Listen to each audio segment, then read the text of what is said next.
नमस्कार दोस्तों, मैं डॉक्टर कुलदीप कुमार के सर आप सभी का बहुत बहुत स्वागत करता हूं एक नए बिंदु के साथ और एक नई कड़ी के साथ।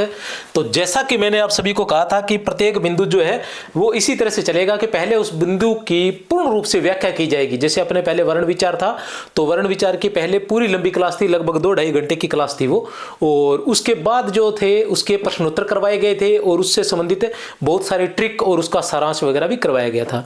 और उसके बाद अपने संज्ञा की क्लास रही है, तो संज्ञा की जो है लगभग 2 घंटे की क्लास संज्ञा की है। उसके अंदर एक ही क्लास के अंदर संज्ञा को अच्छे से समझा दिया गया है, सभी मूल पुस्तकों का सहारा लेते हुए। ठीक है ना, मूल पुस्तकों में जो भी तथ्यात्मक जानकारी जो किताबों में पूछी जाती है वो सारी उस वीडियो में बताई गई है। और आज जो मैं प्रश्नोत्तर करवाने जा रहा हूं, ऐसे प्रश्नोत्तर भी आपने पहले नहीं देखे होंगे। आज जो प्रश्नोत्तर है वो सारे के सारे प्रश्नोत्तर जो है वो मतलब ये है कि मूल पुस्तकों से बनाए गए हैं। ये अभी मेरे पास ये आप देख सकते हो, ये पूरा सेट है। ऐसे नहीं है कि ये पूरा सेट है। मैं क्या करता हूं कि जो भी मैटर नया होता है, ये मेरी बुक है और ये संज्ञा का टॉपिक है। ये संज्ञा के 1 2 3 4 5 6 7 8 9 10 11 12 13 14 15, अब क्या गिनाऊं, लगभग 50 पेज मैंने इसमें और ऐड किए हैं। और ये प्रश्नोत्तर जो है अभी मैंने तैयार किए हैं। ठीक है, इनकी टाइपिंग हो गई है, वैसे ये बुक के रूप में भी आपको मिल जाएंगे व्याख्या सहित।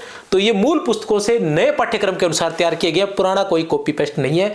और कुछ प्रश्नों के बाद कुछ प्रश्न ऐसे भी रहेंगे जो क्या है कि पुरानी परीक्षाओं में पूछे गए हैं भी, किस प्रकार पूछे जाते हैं। क्योंकि वहीं से क्या करते हैं कि जैसे ये 4 ऑप्शन है ना, तो इनमें से एक ऑप्शन इस प्रश्न से, एक ऑप्शन किसी और प्रश्न से, एक ऑप्शन किसी और ऑप्शन से, ऐसे उठा लेते हैं वो पुराने प्रश्नों से। डिट्टो तो नहीं उठाते हैं, लेकिन इस प्रकार उठा लेते हैं। तो आज की क्लास जो है वो बेस्ट रहने वाली है। नॉर्मली क्या होता है कि प्रश्नों से प्रश्न नहीं आते हैं, लेकिन मैं आपको बता दूं कि आज जो प्रश्न करवाए जाएंगे इन्हीं प्रश्नों में से प्रश्न पक्के हैं, पूरी की पूरी तथ्यात्मक जानकारी। चलते हैं 1 नंबर पर, और सभी के सभी मूल पुस्तकों से। पहला ही प्रश्न आपके सामने है, बोलिए अपने इष्ट देव को याद कीजिए और मान लीजिए कि सारा सब सही रहेगा। असंगत कथन का चयन कीजिए। क्या करना है प्यारे बच्चों, असंगत कथन का आप लोगों ने चयन करना है। क्या करना है, असंगत कथन का चयन करना है। पहला क्या है, व्यक्तिवाचक संज्ञा अर्थवान होती है। क्या है, व्यक्तिवाचक संज्ञा अर्थवान होती है। दूसरा क्या है, व्यक्तिवाचक संज्ञा अर्थवान नहीं होती है। और तीसरा क्या है, जातिवाचक संज्ञा अर्थवान होती है। और चौथा क्या है, भाववाचक संज्ञा अर्थवान होती है। अब ये सारी की सारी बातें सीधी सीधी 2 टुक बताता हूं कि कामता प्रसाद गुरु से ली गई है, और सभी किताबों में थोड़ा बहुत हेर फेर के साथ है। तो देखते हैं क्या है, व्यक्तिवाचक संज्ञा अर्थवान होती है, व्यक्तिवाचक संज्ञा अर्थवान नहीं होती, जातिवाचक संज्ञा अर्थवान होती है, भाववाचक संज्ञा अर्थवान होती है। आपके पास समय है, आप चाहें तो इसको आपने चाहे कहीं से पढ़ा है, ठीक है ना, आप अपने अभी शायद वैसे मेरी इच्छा तो रहती है कि 100 200 क्वेश्चन करवा दूं, पर आप लोग उस लेवल पे लंबी क्लासें देखते नहीं हो ना, तो मुझे भी उसके अनुसार बनना पड़ता है। फिर भी मेरी क्लासें तो फिर भी लंबी हो जाती है। तो आज के जो क्वेश्चन है वो लगभग 35 क्वेश्चन रहने वाले हैं। तो उन क्वेश्चंस के आप 35 क्वेश्चन लिख लीजिए और जो भी आपका उत्तर है वो लिख लीजिए, फिर आपको पता चलता रहेगा कि आपको कितना का नॉलेज है। व्यक्तिवाचक संज्ञा अर्थवान होती है, तो उत्तर है ए।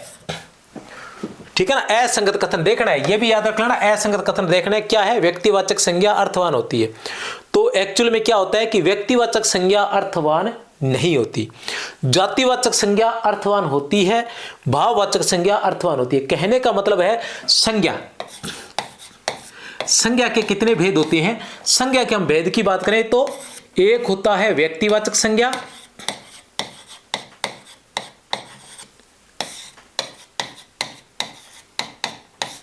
और दूसरा होता है जातिवाचक संज्ञा,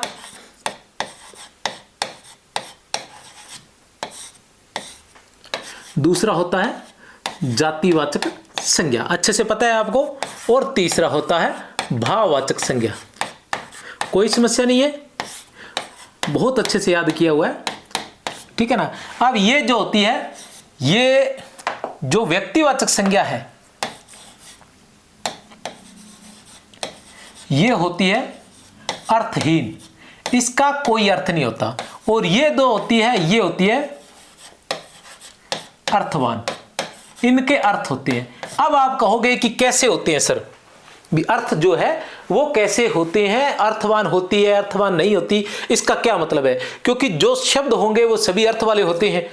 अब व्यक्तिवाचक संज्ञा की बात करें कि जैसे नाम आया कुलदीप, तो कुलदीप का मतलब कुलदीप का तो अर्थ है कि कुल का दीपक, ठीक है ना, कुल का दीपक, कुल को पथ दिखाने वाले भी कह सकते हो या कुल का दीपक भी कह सकते हो, तो इसका तो अर्थ है, तो फिर ये अर्थवान क्यों नहीं है? नहीं, ऐसा नहीं है। अब जरूरी तो नहीं है किसी का नाम कुलदीप है तो वो सभी कुल का दीपक बने, ठीक है ना, कुल का दीपक बनने के बजाय कुल का अंधेरा भी तो बन सकता है ना। ये नाम तो ऐसे ही रख दिए गए हैं। पहले जो नाम रखे जाते थे वो नाम इसलिए रखे जाते थे कि उसके गुणों को देखकर नाम रखे जाते थे और उसके अनुसार ही उसके गुण होते थे, ठीक है ना, उसके अनुसार ही उसका अर्थ होता, उसका व्यक्तित्व, उसका चरित्र वैसे ही होता था। अब तो हम नाम रख देते हैं कि वीर, ठीक है ना, और काम उसके कायरों जैसे होते हैं, तो फिर वो अर्थ का कोई मतलब नहीं रहा ना। इसलिए व्यक्तिवाचक संज्ञा अर्थवान नहीं होती। दूसरा कारण क्या है? दूसरा कारण ये है कि जैसे अब देखो कि किसी का नाम अजय है, किसी का नाम क्या है? अजय है। अब अजय को हटाकर हमने विजय रख लिया, अजय को हटाकर हमने विजय रख लिया, उसका नाम विजय रख दिया, तो कुछ सालों बाद उसे विजय नाम से याद करने लग जाएंगे, किसी के कोई फर्क नहीं पड़ेगा, किसी के कोई फर्क नहीं पड़ेगा, लोग उसे विजय के नाम से जानने लग जाएंगे। अब इसी तरह जातिवाचक संज्ञा में आ जाओ। जातिवाचक संज्ञा में क्या है? पहाड़ है, तो पहाड़ को भैया पहाड़ी कहना पड़ेगा। क्या तुम नदी कह सकते हो इसे? क्या नदी कह सकते हो? क्या तुम उसे धरती कह सकते हो? क्या तुम उसे मानव कह सकते हो? क्या तुम उसे पक्षी कह सकते हो? नाम रख सकते हो उसका? नहीं रख सकते, क्योंकि पहाड़ का एक अर्थ है। अर्थ ये है कि पहाड़ किसे कहा जाता है, तो पहाड़ कहते ही हमें पता चल जाता है। जैसे अजय कहते हमें पता नहीं चला कि अजय क्या है। अजय छोटा सा बच्चा है, ठीक है ना, या अजय 15-20 साल का लड़का है, या 40 साल का है, या 100 साल का है, कितने साल का क्या है वो, ठीक है ना, किस जाति से है, किस धर्म से है, कुछ भी पता नहीं चला उसके बारे में, अजय के बारे में हमें। लेकिन पहाड़ कहते ही हमें पता चल गया, क्योंकि पहाड़ का एक अर्थ है।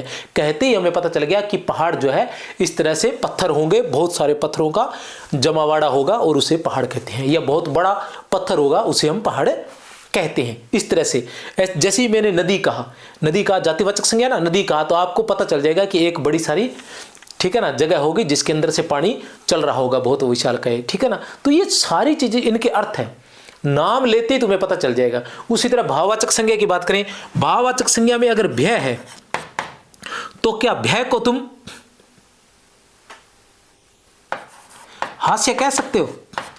भय को हास्य नाम दे सकते हो भी? हाँ भी, इसको तो बड़ा भय है, कोई हंस रहा है, ठीक है ना, तो उसको कहो कि ये तो बड़ा भयभीत है, क्या कह सकते हो? ऐसा नहीं कह सकते, भय को हास्य नहीं कह सकते। तो भाववाचक संज्ञा में जैसे ममता है, ठीक है ना, दया है, विनम्रता है, इनको उल्टा इनका नाम आप कुछ नहीं ले सकते। इनको कहते पता चल जाएगा कि दया कहते ही आपको पता चल जाएगा। दया का मतलब है कि लोगों पर दया की जाती है, जो लोगों से जो स्नेह किया जाता है, ठीक है ना, उसे दया कहते हैं। क्रोध कहते ही आपको पता चल जाएगा कि क्रोध क्या होता है। आदमी आग बबूला हो जाता है, लाल पीला हो जाता है और कुछ गलत कर बैठता है, पता चल जाता है ना। लेकिन अजय कहते पता नहीं चलता। इसलिए जो व्यक्तिवाचक संज्ञा है वो अर्थहीन है, उसका कोई अर्थ नहीं है, और जातिवाचक और भाववाचक है वो अर्थवान है। इसका विस्तार से इसकी पीपीटी भी पीडीएफ भी मिल जाएगी आपको।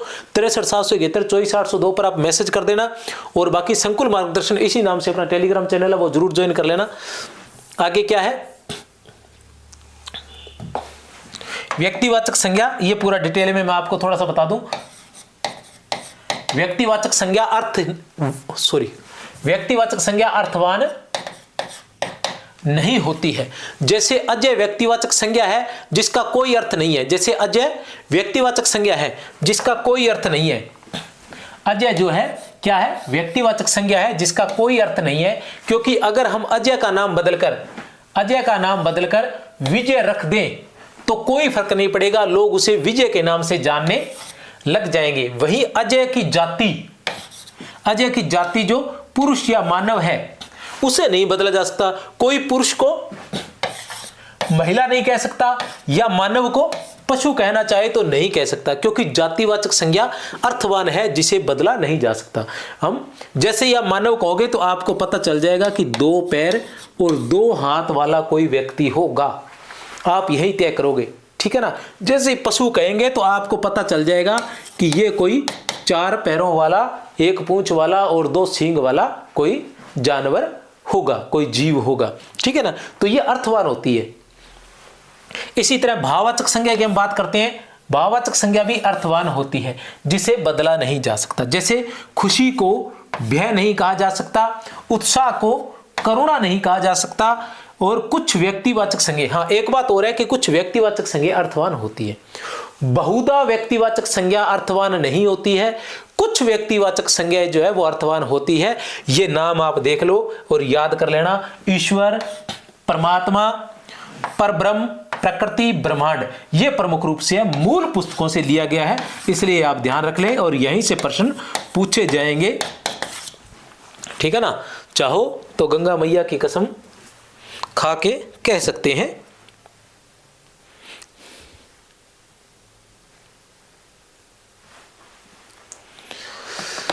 समझ में आए कहानी?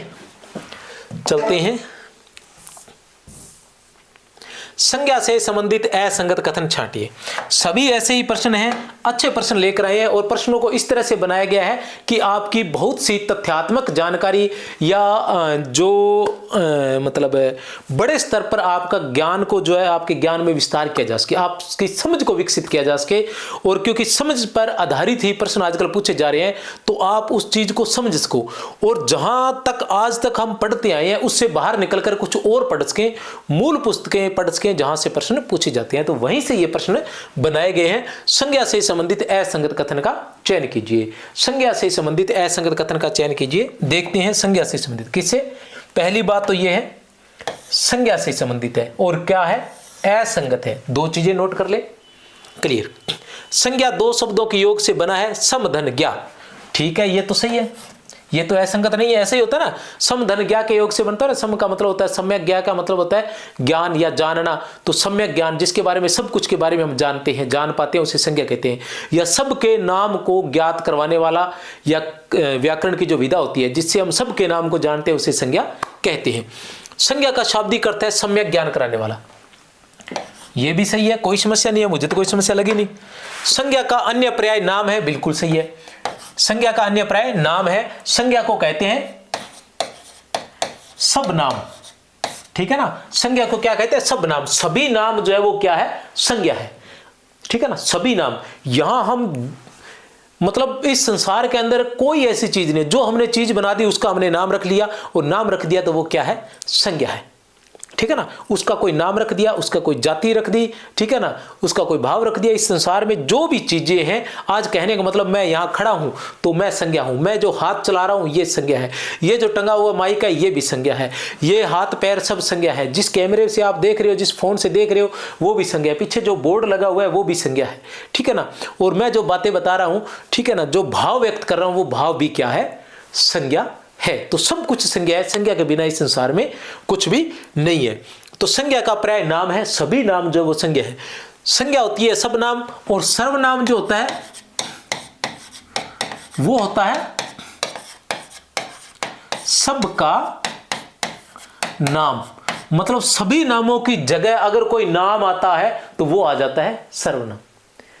पहले बहुत सारे नाम होंगे, कहने का मतलब जैसे अपने नाम लिया, अजय है, विजय है, सुरेश है, सुनीता है, अजय है, संकुल, जो भी, ठीक है ना, अजय है, और उसके अलावा कौन कौन से आगे, सनी है, ठीक है, ये सारे बहुत सारे नाम हो गए। लेकिन इन सभी के लिए क्या ले, एक, ठीक है ना, पुरुष नाम लिया जा सकता है, मानव नाम लिया जा सकता है, इस तरह से कोई भी एक, तो वो जाति हो जाती है, ठीक है ना। तो इन सभी के लिए वह शब्द का प्रयोग कर दिया, इन सभी के लिए वह शब्द का प्रयोग कर सकते हो, यह शब्द का प्रयोग कर सकते हो, वे शब्द का प्रयोग कर सकते हो, सभी के लिए आ जाएगा, ठीक है।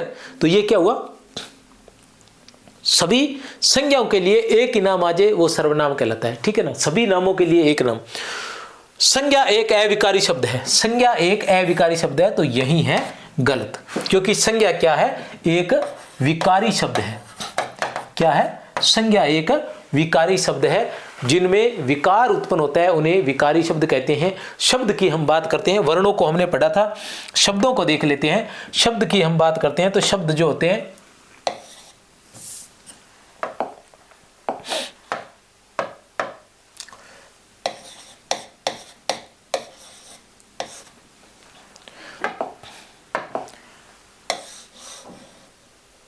शब्द की हम बात करते हैं तो शब्द दो प्रकार के होते हैं, ठीक है ना। शब्द की हम बात करते हैं तो शब्द होते हैं दो प्रकार के,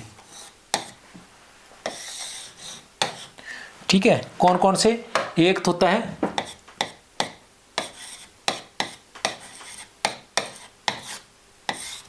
विकारी और दूसरा होता है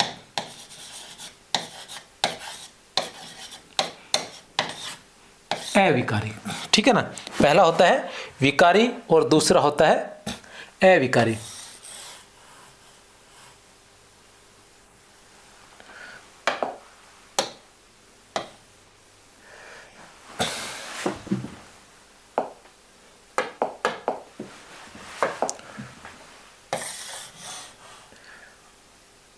एक होता है विकारी और अविकारी।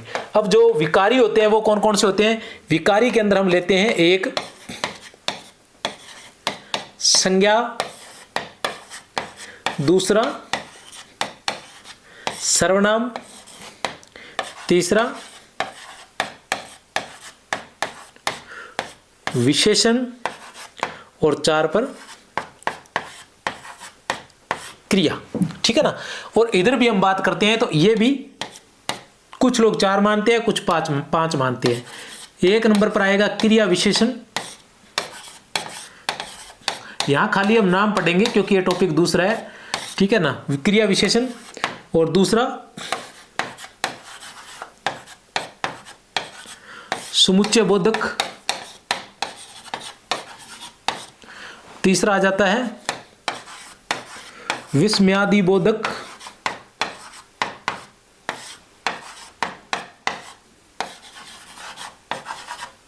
विस्मयादि बोधक। चार नंबर पर आ जाता है संबद्ध बोधक। पांच नंबर पर आ जाता है निपात, ठीक है ना। लिंग, वचन, काल, कारक आदि के आधार पर, लिंग, वचन, काल, कारक आदि के आधार पर जिनमें परिवर्तन होता है वो तो होते हैं विकारी शब्द। लिंग, वचन, काल, कारक आदि के आधार पर जिनमें परिवर्तन होता है वो तो होता है विकारी शब्द। और जिनमें लिंग, वचन, काल, कारक आदि के आधार पर परिवर्तन नहीं होता वो होते हैं अविकारी शब्द।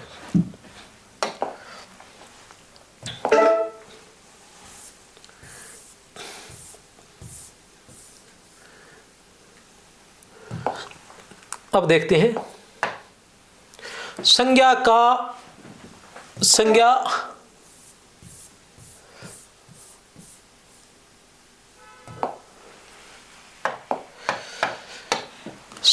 शब्द का उपयोग वस्तु के लिए नहीं होता। क्या है? संज्ञा शब्द का उपयोग वस्तु के लिए नहीं होता किंतु वस्तु के नाम के लिए होता है, ठीक है ना। संज्ञा शब्द का उपयोग वस्तु के लिए नहीं होता किंतु वस्तु के नाम के लिए होता है।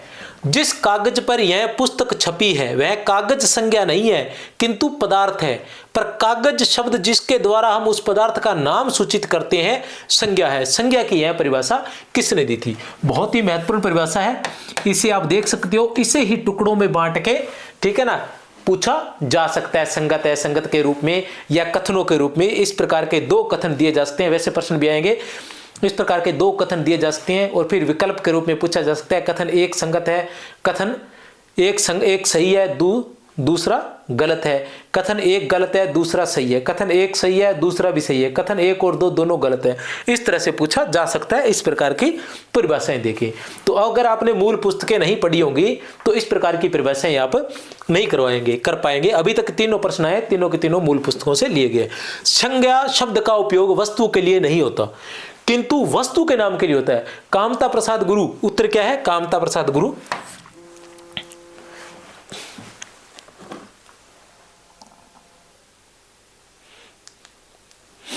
उत्तर क्या है? कामता प्रसाद गुरु। तो कामता प्रसाद गुरु क्या कहना चाहते हैं कि संज्ञा जो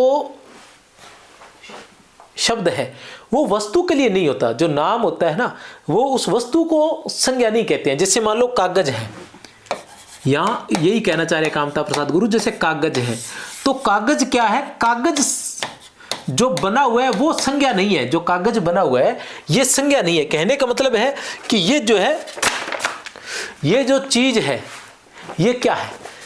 ये, ठीक है ना, ये एक समूह है, ठीक है ना, इन चीजों का, बनी हुई चीजों का, ये एक पदार्थ है, ये क्या है, पदार्थ है। लेकिन हमने इसको नाम जो दिया वो या तो कागज दे दिया या हम इनको नाम नोट्स भी दे सकते हैं, ठीक है ना। ये हमने जो इनको नाम दिए है ना वो संज्ञा है, जबकि ये खुद तो क्या है, एक पदार्थ है। जैसे कहो कि मैं हूं, मैं आपके सामने बहुत सारी चीजों का बना हुआ एक समूह हूं, ठीक है ना, मांस का, हड्डियों का, अन्य बहुत सारी, ब्लड है वगैरह, ठीक है ना, पानी है, सारी चीजों का बना हुआ मैं एक समूह हूं, ठीक है ना। तो मैं संज्ञा नहीं हूं, ये सारी चीजें संज्ञा नहीं है। लेकिन इसको जो नाम दिया, मतलब कहने का मतलब मुझे जो नाम दिया, मुझे पूरे शरीर को क्या नाम दिया, कुलदीप नाम दिया, तो वो कुलदीप संज्ञा है। इसी तरह से ये हाथ है, इस चीज को, ये अलग अलग हड्डियों से, मांस से और पानी से, खून से बनी हुई ये जो एक चीज है मांस की, ठीक है ना, तो इसको नाम उन्होंने क्या दिया, हाथ दे दिया। तो ये जो नाम दिया है वो संज्ञा है, न कि ये खुद संज्ञा है, ये तो एक क्या है, पदार्थ है। और पदार्थ का उपयोग उन्होंने सभी के लिए किया है, चाहे वो जीवित है, चाहे वो सजीव है, चाहे वो निर्जीव है, चाहे वो व्यक्ति है, स्त्री है, सभी संज्ञाओं के लिए पदार्थ का और वस्तु शब्द का प्रयोग किया गया है व्याकरणों ने। और इन्होंने जो कामता प्रसाद गुरु है, इन्होंने वस्तु शब्द का प्रयोग किया है।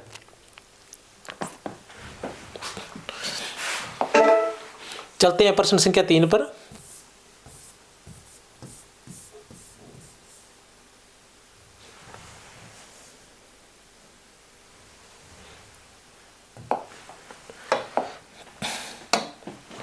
किस विकल्प में सभी शब्द भाववाचक संज्ञा है?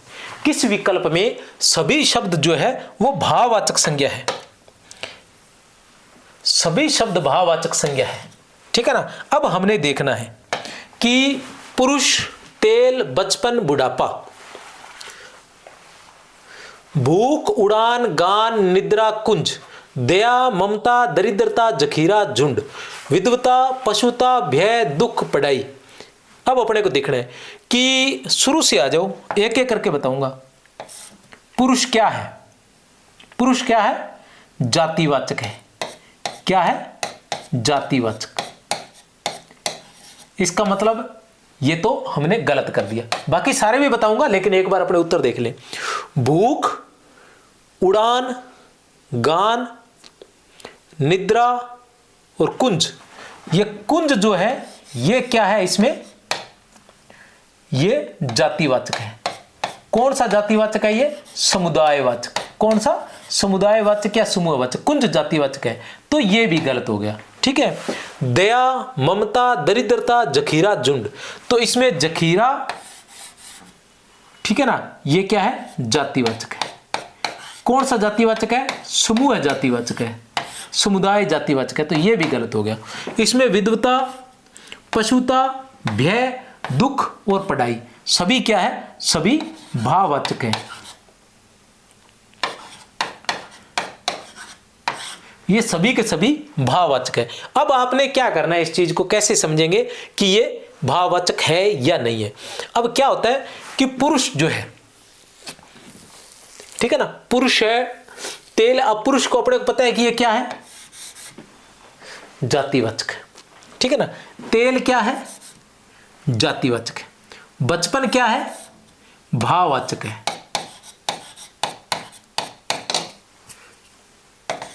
बुढ़ापा क्या है? भाववाचक है, ठीक है ना। भूख क्या है? भाववाचक। उड़ान क्या है? भाववाचक। गान क्या है? भाववाचक। और गाना क्या होगा? क्रिया हो जाएगा, ठीक है ना। निद्रा क्या है? भाववाचक। लेकिन कुंज क्या है? जातिवाचक है, समूहवाचक और समुदायवाचक। दया क्या है? भाववाचक। ममता क्या है? भाववाचक। दरिद्रता क्या है? भाववाचक। लेकिन जखीरा और झुंड क्या है? जातिवाचक और वो भी समूहवाचक। विधवता, पशुता, भय, दुख और पढ़ाई, ये सभी भाववाचक है। भाववाचक संज्ञाओं का एक ध्यान रखना है कि ये हमेशा का के बिना प्रयोग नहीं हो सकती। कि राम की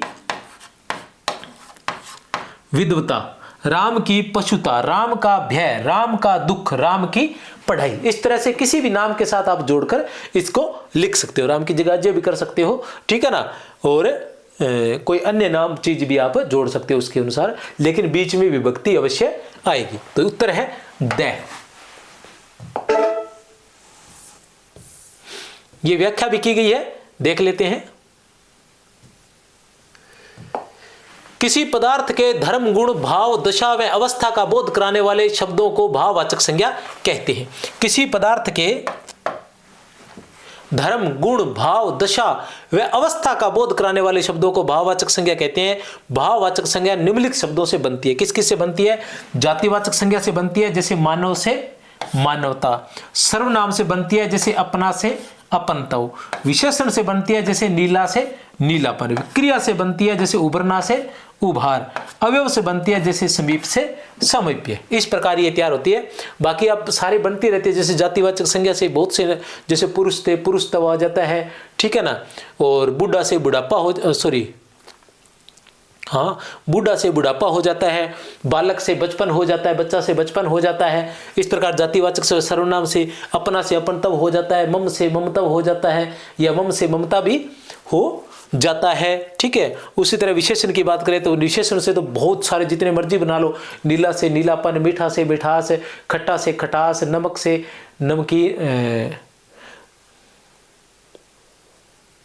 नहीं नमक और नमक संज्ञा है, नमकीन जो है वो विशेषण रहेगा। उसके अलावा मतलब बहुत सारे, जैसे रंग से ले लो, नीला से नीलापन, पीला से पीलापन, हरा से हरापन, इस तरह से बहुत सारे विशेषण से। अच्छा से अच्छाई है, ठीक है। उसी तरह क्रिया की बात करें, उभरना से उभार है, पढ़ना से पढ़ाई है, ठीक है ना, उड़ना से उड़ाई है, ठीक है ना, चढ़ना से चढ़ाई है। इस तरह से क्रिया से भी बहुत सारे चीजें जो भाववाचक संज्ञा बनाई जा सकती है। अवयव से समीप से सामीप्य है। इस प्रकार से कामता प्रसाद गुरु ने संज्ञा के कौन से दो भेद किए हैं? कामता प्रसाद गुरु ने संज्ञा के कौन से दो भेद किए हैं? कामता प्रसाद गुरु ने संज्ञा के कौन से दो भेद किए हैं?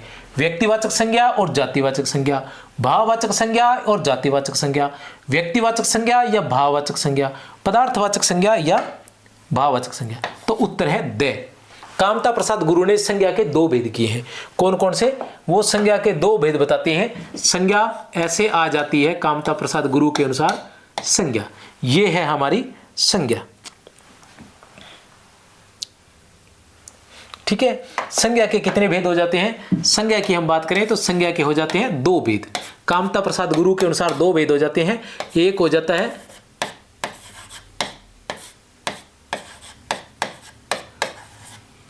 पदार्थवाचक और दूसरा हो जाता है भाववाचक। दूसरा क्या हो जाता है प्यारे बच्चों? भाववाचक। याद रख लेना कि कामता प्रसाद गुरु ने संज्ञा के दो भेद किए हैं, लेकिन वो मानते तीन को ही है, ये याद रखना, तीन को। अब वो आगे क्या कहते हैं कि पदार्थवाचक संज्ञा के भी आगे चलकर दो भेद हो जाते हैं। पदार्थवाचक संज्ञा के भी आगे चलकर दो भेद हो जाते हैं। एक हो जाता है व्यक्तिवाचक और दूसरा हो जाता है जातिवाचक। दूसरा हो जाता है जातिवाचक। आगे चलकर वो क्या कहते हैं, इस तरह संज्ञा के कुल तीन भेद माने जाते हैं। कुल तीन भेद माने जाते हैं। कौन से माने जाते हैं प्यारे बच्चों? ठीक है ना। एक माना जाता है कामता प्रसाद गुरु के अनुसार, एक माना जाता है व्यक्तिवाचक संज्ञा, दूसरा माना जाएगा जातिवाचक संज्ञा,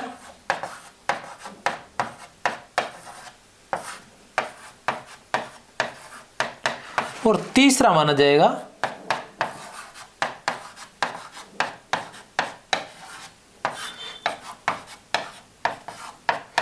भाववाचक संज्ञा। तो कामता प्रसाद गुरु के अनुसार ये संज्ञा के भेद माने जाते हैं। लेकिन इस प्रकार का प्रश्न पूछा जाएगा तो उत्तर इसी प्रकार का आएगा, ठीक है ना। लेकिन ऐसा पूछा बजाय कि कामता प्रसाद गुरु ने संज्ञा के कितने भेद माने हैं, कामता प्रसाद गुरु ने संज्ञा के कितने भेद माने हैं, और यहां आ जाए एक, यहां आ जाए दो, यहां आ जाए तीन और यहां आ जाए चार, तो उत्तर रहेगा तीन। कामता प्रसाद गुरु ने संज्ञा के कितने भेद माने हैं, तो ऐसा आएगा, तो आपको लिखना पड़ेगा तीन, क्योंकि कामता प्रसाद गुरु ने ऐसे डिवाइड करते हुए इस तरह से माना है। कामता प्रसाद गुरु कहते हैं कि एक संज्ञा और होती है क्रियार्थक संज्ञा, ठीक है ना। और क्रियार्थक संज्ञा। तो वो कहते हैं क्रियार्थक संज्ञा की यहां जरूरत नहीं पड़ती है, हम लोगों ने क्रियार्थक संज्ञा को जातिवाचक संज्ञा के अंतर्गत ही समाहित कर लिया है। उसके बाद कामता प्रसाद गुरु एक बात और बताते हैं कि जो जातिवाचक संज्ञा, इसके अलावा दो संज्ञा, जातिवाचक संज्ञा में दो संज्ञाएं और मानी गई है, वो है समुदायवाचक संज्ञा और समूहवाचक संज्ञा। समुदायवाचक संज्ञा या समूहवाचक संज्ञा और दूसरी है द्रव्यवाचक संज्ञा। तो इन संज्ञाओं को अलग से नहीं पढ़ा जाता। संज्ञा के जो भेद है वो अंग्रेजी व्याकरण के अनुसार है, संस्कृत के व्याकरण के अनुसार नहीं किए गए हैं। तो समुदायवाचक संज्ञा या समूहवाचक संज्ञा को और द्रव्यवाचक संज्ञा को जातिवाचक संज्ञा के अंतर्गत ही समाहित कर लिया गया है। वो कह रहे हैं कि जो समूह है या समुदायवाचक संज्ञा है, वैसे तो हम किस में करते हैं, ऑल ओवर जो बाकी व्याकरण जो किताबें हैं उनके अंदर बताया गया है कि क्या बताया गया है, बाकी किताबों में, बाकी पुस्तकों में ये बात बताया गया है कि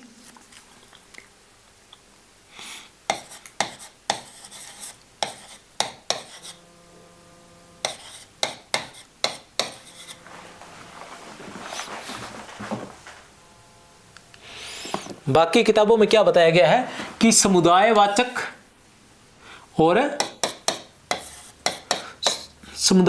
या समूहवाचक संज्ञा और दूसरी क्या है, द्रव्यवाचक संज्ञा।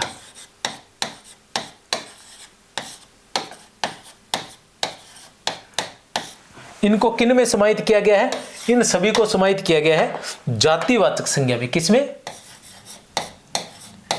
जातिवाचक संज्ञा में ही ये सभी आ जाते हैं। किसमें, जातिवाचक संज्ञा में। किसमें आ जाते हैं, जातिवाचक संज्ञा में। लेकिन कामता प्रसाद गुरु की जो व्याकरण है उसमें लिखा गया है कि समुदायवाचक और समूहवाचक है, जो समुदायवाचक और समूहवाचक है ना, ये जातिवाचक में भी और कुछ किसमें, कुछ व्यक्तिवाचक संज्ञा में।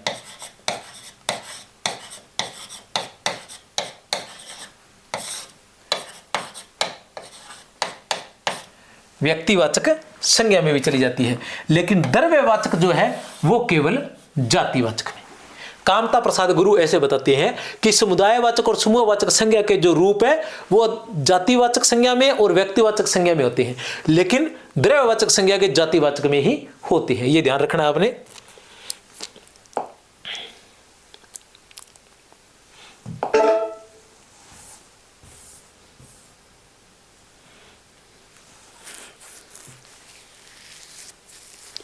ये थोड़ा सा डिटेल है, मैं और बता देता हूं आपको, अच्छे से समझ में आ जाएगा आपके।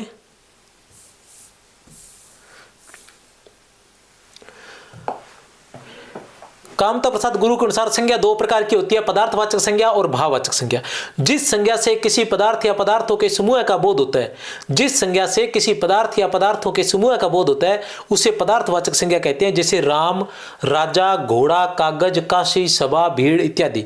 मतलब पदार्थवाचक में जातिवाचक और व्यक्तिवाचक दोनों आ जाती है। व्यक्तिवाचक, जातिवाचक, समुदायवाचक, समुदायवाचक और द्रव्यवाचक तीनों ही आ जाती है। पदार्थवाचक के दो भेद होते हैं, व्यक्तिवाचक संज्ञा और जातिवाचक संज्ञा। प्रश्न संख्या 6। पीडीएफ प्राप्त करने के लिए आप इस पर मैसेज कर सकते हैं 63,771,24,802 और उसके अलावा टेलीग्राम चैनल ज्वाइन कर सकते हैं, वहां पर आपको ये पीडीएफ मिल जाएगी व्याख्या सहित। ठीक है। भाववाचक संज्ञा के संबंध में असंगत कथन है।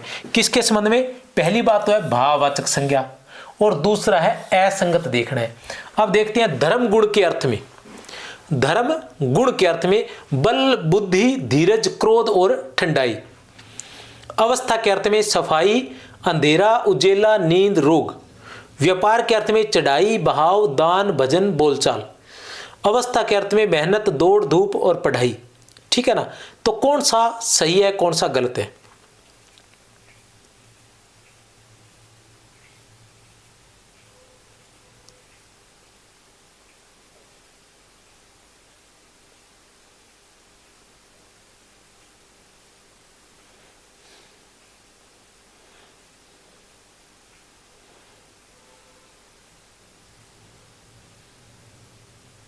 बताइए। ए, बै, से और दे। ठीक है ना। धर्म गुण के अर्थ में धर्म या गुण, कौन सा धर्म है, व्यक्ति का, जाति का धर्म बताया जाता है जिसमें, ठीक है ना, ऐसा भाव जिसमें व्यक्ति जाति का धर्म बताया जाता है या फिर गुण बताया जाता है। व्यक्ति जाति का धर्म बताया, धर्म का मतलब वो वाला धर्म नहीं जो हम मानते हैं, हिंदू धर्म है, ईसाई धर्म है, मुस्लिम धर्म है, सिख धर्म है, वो वाला धर्म नहीं। धर्म का मतलब उसका व्यक्तित्व कैसा है, ठीक है ना, उसके लक्षण कैसे हैं, वो वाला धर्म। तो बल क्या है, बल क्या बताता है, गुण बताता है। बुद्धि भी क्या बताती है, गुण बताती है। धीरज भी क्या बताता है, गुण बताता है। क्रोध भी क्या है, गुण। गुणवाचक जो विशेषण होते हैं उसके अंदर क्या होता है कि आप गुण का मतलब हम गुण नहीं मान सकते कि गुण गुण, उसके अंदर अच्छाइयां और बुराइयां उसमें जो भी है वो सारी गुणवाचक में आती है कि इसमें गुण कौन सा है, इसमें बुराई का गुण है। हम तो गुण अच्छाई को मानते हैं कि जो अच्छी चीजें हैं वो गुण मानते हैं नॉर्मली हम साधारण बोलचाल में या ऑफलाइन कह सकते हो, ठीक है ना। लेकिन लिखित में हम जो मानते हैं गुणवाचक के अंदर सभी आ जाते हैं, चाहे उसकी बुराई है चाहे उसकी अच्छाई है, ठीक है ना। अगर वो काला है तो भी वो गुण माना जाएगा उसका, और गोरा होना भी उसका गुण माना जाएगा, उसका चोर होना भी गुण माना जाएगा, और उसका साहूकार होना भी गुण ही माना जाएगा। तो इसी तरह से क्रोध जो है ये भी गुण है, ठंडाई जो है ये भी गुण है। तो ए तो सही है, ए तो असंगत नहीं है। ब में अवस्था, किस अवस्था कैसी है, मतलब चाहे वो कमरे की अवस्था है, चाहे वो शरीर की अवस्था है, चाहे वो खेत की अवस्था है, चाहे वो बाजार की अवस्था है, चाहे वो देश की अवस्था है, चाहे वो संसार की अवस्था है, चाहे वो पहाड़ों की अवस्था है, किसी प्रकार की अवस्था जो है वो कैसी है। तो सफाई है, ठीक है, अंधेरा है, कैसी अवस्था है, अंधेरा है, उजेला है, नींद में है, रोग है, ठीक है ना, नींद है, रोग है, कैसी अवस्था है, तो ये सही है। व्यापार के अर्थ में चढ़ाई, ठीक है ना, व्यापार का मतलब क्रिया आदि के अर्थ में किस प्रकार का काम किया जा रहा है, व्यापार करते हैं ना, चढ़ाई, भाव, दान, भजन, बोलचाल, ये भी सही है, ठीक है ना।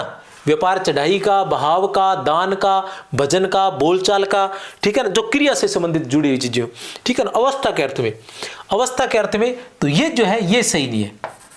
मेहनत, दौड़ धूप, पढ़ाई, ये भी क्या है, व्यापार के अर्थ में है, ये व्यापार के अर्थ में, तो उत्तर रहेगा हमारा द।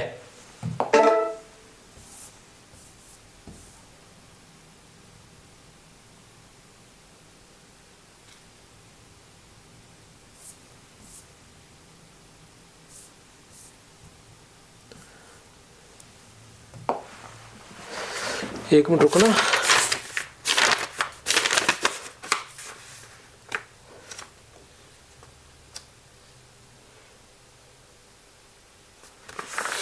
ठीक है, गलती नहीं होने देंगे कोई भी।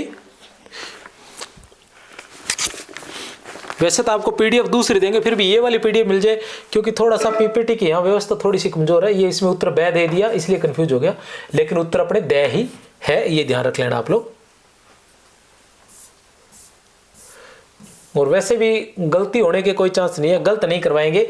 मूल प्रति अपने पास है, अभी तैयार किए हैं, कोई पुराने तैयार किए नहीं है, अभी तैयार ही किए हैं। पहले करवाए थे वर्ण विचार, वर्ण विचार के बाद पूरा टाइम निकाल के ये करवाए हैं, और उसके बाद यहाँ तक पहुंचे। डॉक्टर भोलानाथ तिवारी द्वारा बताए गए 4 भेदों में से एक नहीं है। डॉक्टर भोलानाथ तिवारी द्वारा बताए गए 4 भेदों में से एक नहीं है।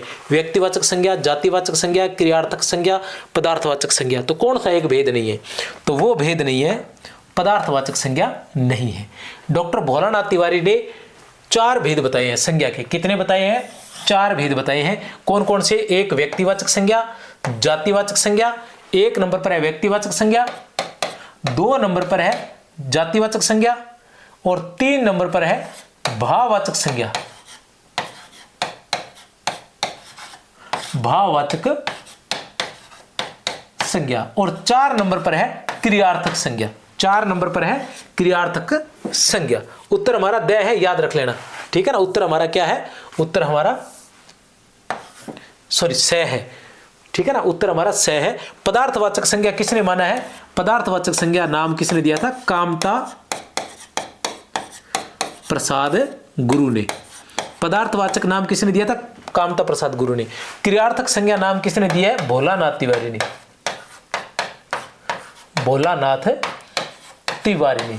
और क्रियार्थक संज्ञा जो है इसको जातिवाचक संज्ञा में किसने माना है,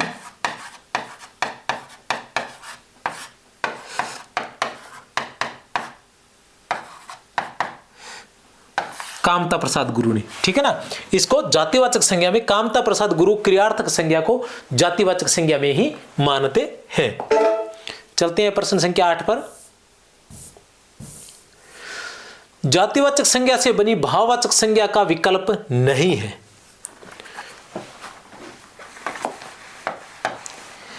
कहने का मतलब यह है, डॉक्टर कहां से आ गया? अच्छा, ये पीछे वाला डॉक्टर यहां लगा दिया इसने।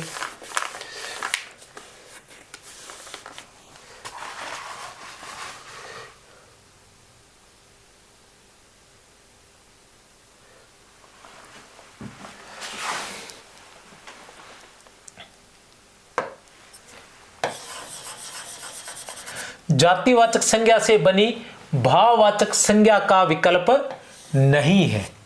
कहने का मतलब यह है कि एक ऐसा विकल्प है जो जातिवाचक संज्ञा से भाववाचक तो है ही है, भाववाचक तो इसमें सभी के सभी है, लेकिन एक विकल्प ऐसा है जो जातिवाचक से नहीं बना।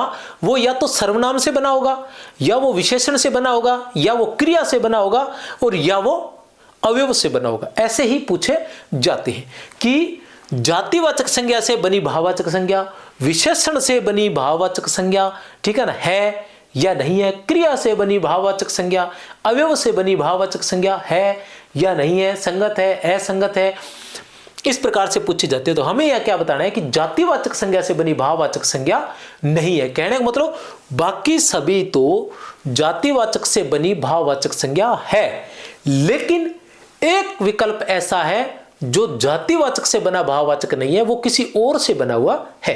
तो देखते हैं कि पहला जो विकल्प है उसके अंदर सतीतव दे रखा है। तो सती से क्या बना? सतीतव। और सती क्या है? जातिवाचक है। तो सती से सतीतव, ये तो सही है। वैधव्य, वैधव्य क्या है? भाववाचक है। ये शब्द सारे भाववाचक है, ध्यान लगा लेना। और किससे बना है? विधवा से। और विधवा क्या है? जातिवाचक संज्ञा है। विधवा क्या है? जातिवाचक संज्ञा। तो ये तो सही है। ऐश्वर्य, ऐश्वर्य जो किससे बना है? ईश्वर से। और ईश्वर क्या है? जातिवाचक। तो ये भी सही है। गौरव, ठीक है ना, गौरव किससे बना है? गुरु से। और गुरु क्या है? जातिवाचक संज्ञा है। उसी प्रकार ब्रह्मचार्य, ब्रह्मचार्य, ठीक है ना। तो ब्रह्मचार्य किससे बना है? ब्रह्म से ब्रह्मचार्य बना है। तो ब्रह्म क्या है? जातिवाचक संज्ञा है। प्रभुत्व, प्रभु से क्या बना है? प्रभुत्व। तो ये क्या है? जातिवाचक से बना है। चिकित्सा क्या है? चिकित्सा, चिकित्सा क्या है?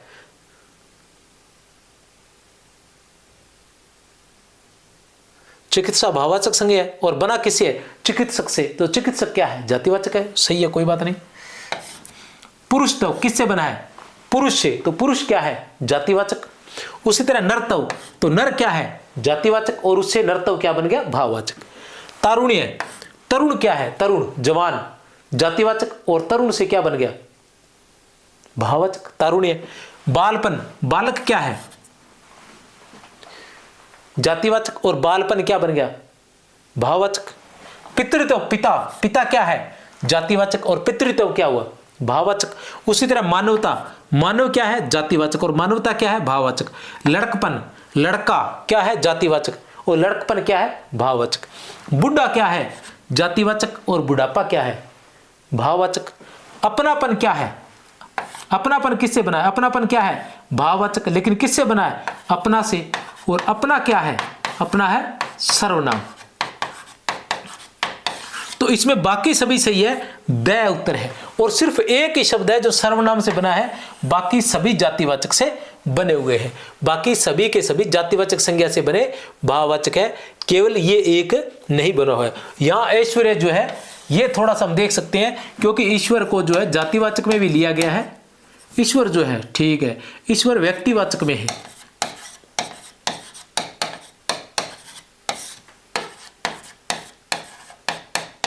इसको आप बाहर निकाल सकते हो। ईश्वर जो है वो व्यक्तिवाचक संज्ञा है।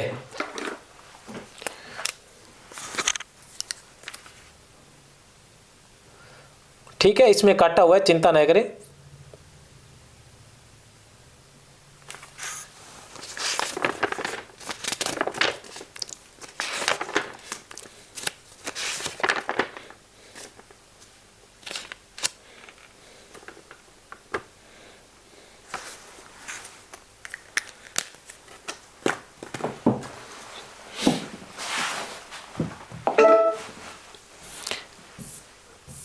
आगे चलते हैं प्रश्न संख्या 9।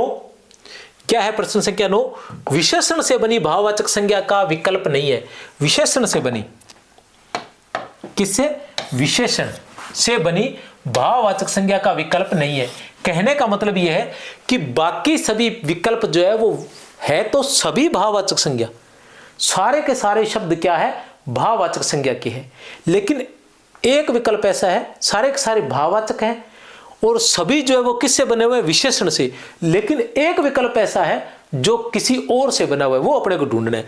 अब आते हैं अकेलापन। अकेला, वो व्यक्ति अकेला है तो ये उसकी विशेषता है। तो अकेला क्या है? विशेषण, और अकेलापन क्या है? भाववाचक है। कोई समस्या नहीं है, ठीक है ना।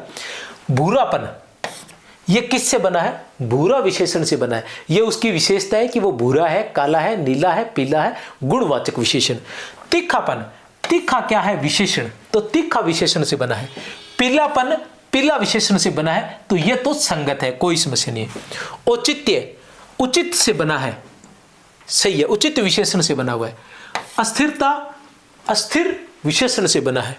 कठोरता, कठोर विशेषण से बना है। दुष्टता, दुष्ट विशेषण से बना है, ठीक है ना। समझ, समझदार से बना है, ठीक है ना। समझदार से समझ हुआ, सही है। औदार्य, उदार से, उदार विशेषण से औदार्य बना। सामीप्य,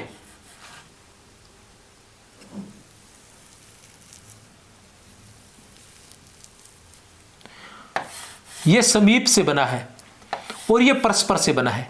तो ये किससे बने हैं? ये अवयव से बने हैं, ठीक है ना। किससे बने हैं? अवयव से। उत्तर हमारा सह रहेगा, क्योंकि समीप अवयव है और परस्पर जो है अवयव है, तो ये उत्तर रहेगा। दृश्यता, दृश्य से। नीरवता, नीरव से, नीरव विशेषण से। महानता, महान विशेषण से। चारुता, चारु विशेषण से, तो ये भी सही है। उत्तर हमारा सह रहेगा। और उसमें भी ये दो शब्द रहेंगे, समीप्य और पारस्परिक। जो समीप्य है वो समीप अवयव से बना है, किससे? समीप अवयव से, ठीक है ना। और पारस्परिक जो है वो परस्पर अवयव से बना है। समझ गए? सारी चीजें बता दी मैंने।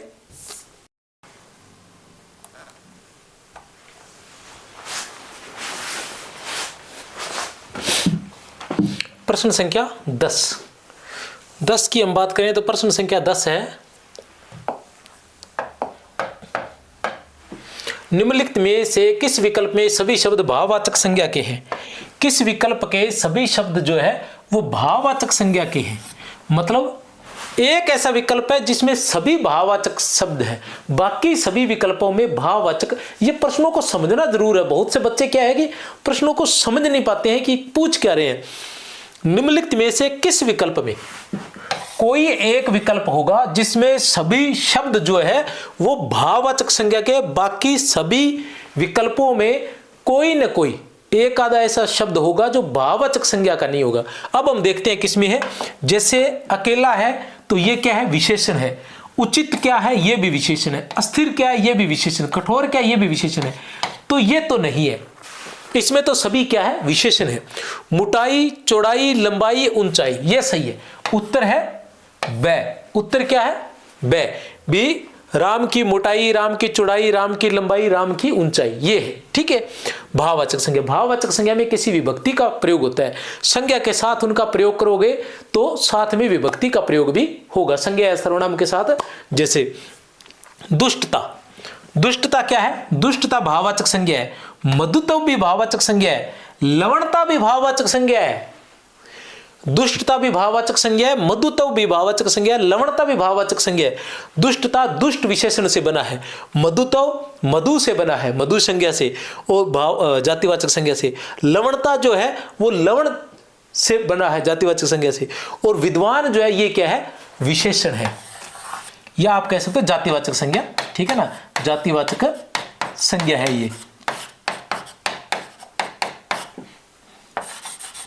ठीक है। ये हुआ। उसके बाद सती जातिवाचक संज्ञा, तरुण जातिवाचक संज्ञा, प्रभु जातिवाचक संज्ञा, पिता जातिवाचक संज्ञा। अतः भाववाचक संज्ञा वाला उत्तर एक ही है, ब। उसके बाद चलते हैं प्रश्न संख्या 11 पर। क्या है प्रश्न संख्या 11? महामंडल और हितकारिणी शब्द है। महामंडल और हितकारिणी शब्द है। किस प्रकार के शब्द हैं महामंडल और हितकारिणी?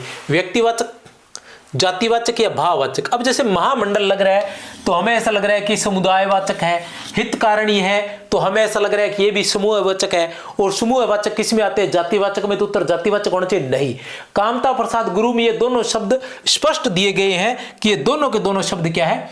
व्यक्तिवाचक संज्ञा के हैं। क्यों है?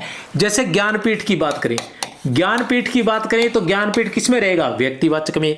हम कहें साहित्य अकादमी, अब साहित्य अकादमी तो कोई हो सकती है, लेकिन नहीं, ये साहित्य अकादमी एक ही है। अब ये किस में रहेगा? व्यक्तिवाचक में। हम कहें नागरिक प्रचारणी सभा, हम कहें नागरिक प्रचारणी सभा, हालांकि ये सभा आ रहा है, शब्द किस शब्द का प्रयोग हो रहा है? सभा का, लेकिन फिर भी ये क्या है? नाम है, एक ही नागरिक प्रचारणी सभा, इसलिए व्यक्तिवाचक संज्ञा होगा। इसी तरह महामंडल जो है वो एक ही प्रकार का मंडल है, इसलिए महामंडल जो है व्यक्तिवाचक संज्ञा है। जैसे हम कहें लोकसभा, तो लोक की सभा, सभा नाम आ रहा है, सभा किस में होता है? समूह में होता है। और समूह किस में होता है? जाति में होता है। तो जातिवाचक होना चाहिए, लेकिन नहीं, लोकसभा एक ही है। वैसे लोकसभा का मतलब ये होता है, ये वो शब्द है जो जातिवाचक होते हुए भी, ये सभी शब्द जो जैसे महामंडल है, हितकारिणी है, ज्ञानपीठ है, साहित्य अकादमी, नागरिक प्रचारणी, लोकसभा, राज्यसभा, ठीक है ना, विधानसभा, ये ऐसे शब्द हैं जो जातिवाचक होते हुए भी क्या हो गए? व्यक्तिवाचक हो गए हैं। इनके लिए व्यक्तिवाचक जो संज्ञा है वो रूढ़ हो गई है, तो ये व्यक्तिवाचक हो गए हैं। तो ये क्या है? व्यक्तिवाचक संज्ञा है। जातिवाचक संज्ञा है। अब आपको बताना है जातिवाचक संज्ञा। ऐसे ही प्रश्न पूछे गए हैं ना इस बार परीक्षाओं में। जातिवाचक संज्ञा है बोरला,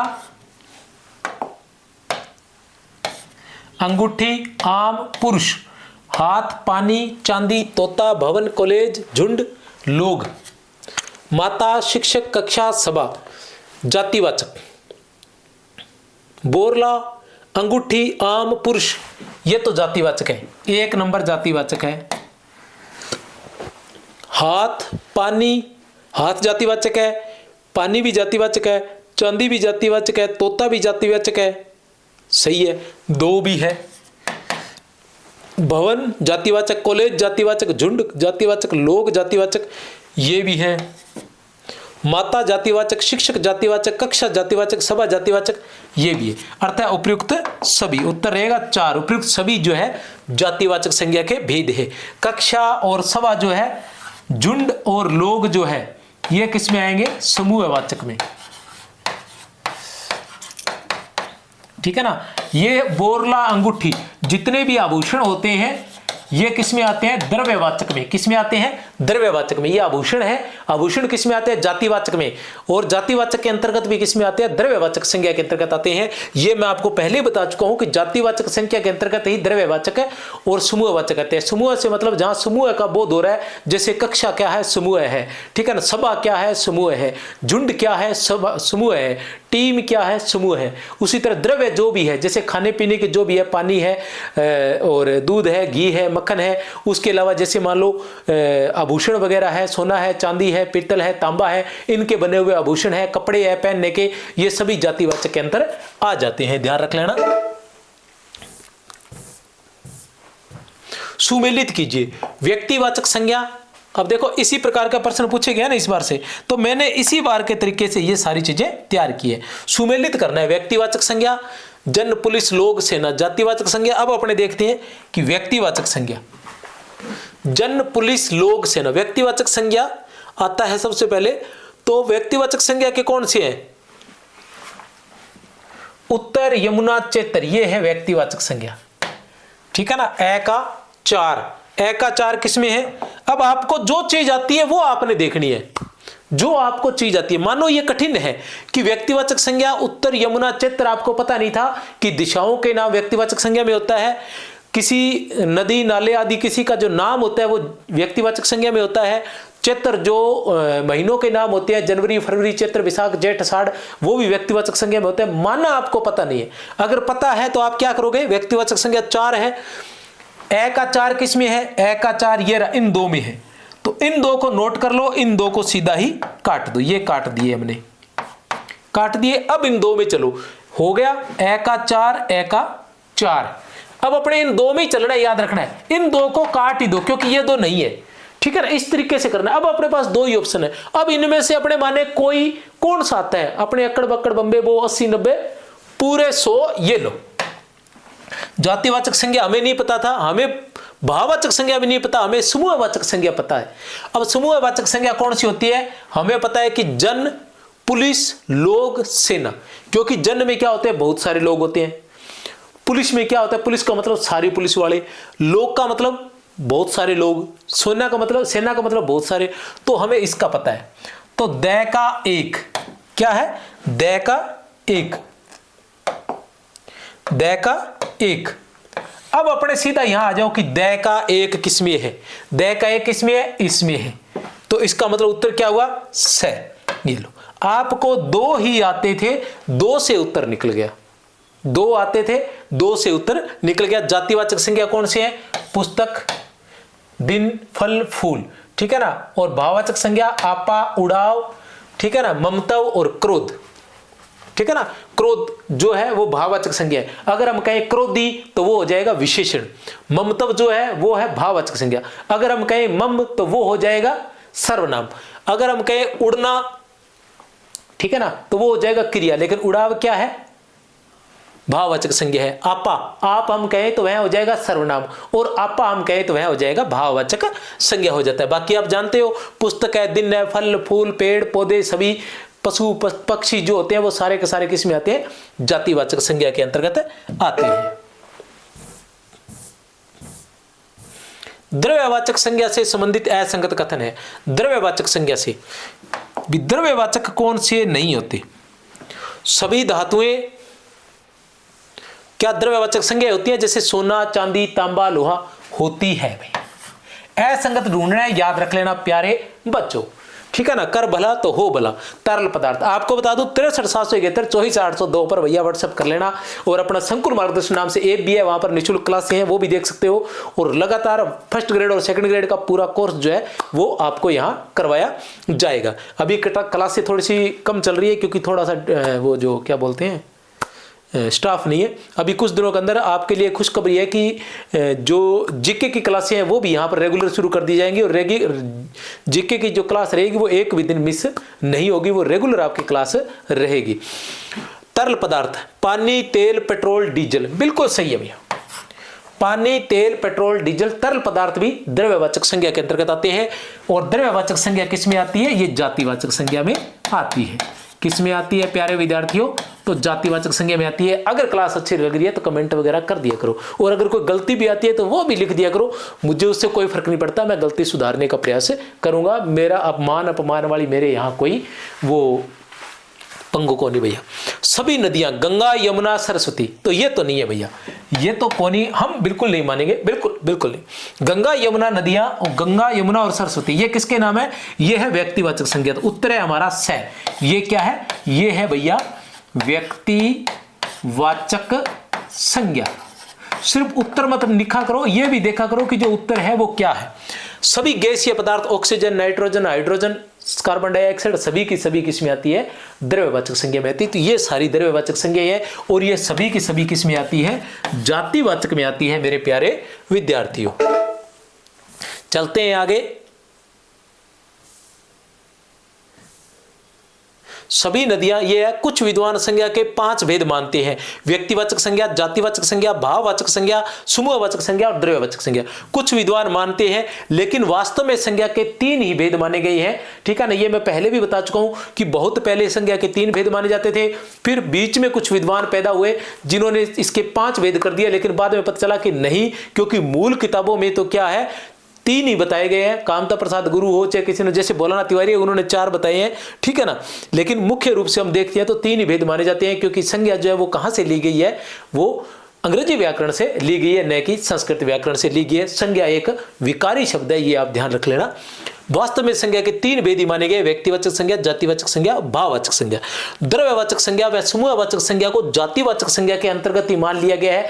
अब लोग ये सोचते हैं कि वास्तव में माना है या नहीं माना, गुरुजी जो कह रहे हैं वो सही है या नहीं है। अगर नहीं है तो ये इसमें गवाह साथ लेके आऊं, और गवाह कौन है अपने कि मेरी जो बात है वो सही है, उसके गवाह है कामता प्रसाद गुरु। आपके सामने है कामता प्रसाद गुरु जी, क्या गवाही दे रहे हैं? वो गवाही ये दे रहे हैं प्यारे बच्चों कि किसी किसी हिंदी व्याकरण में स्पष्ट शब्दों में, ठीक है, चेतावनी पूर्वक कि किसी किसी हिंदी व्याकरण में संज्ञा के समुदायवाचक और द्रव्यवाचक नाम के और दो भेद माने गए हैं, पर अंग्रेजी के समान हिंदी में इनकी विशेष आवश्यकता नहीं पड़ती है।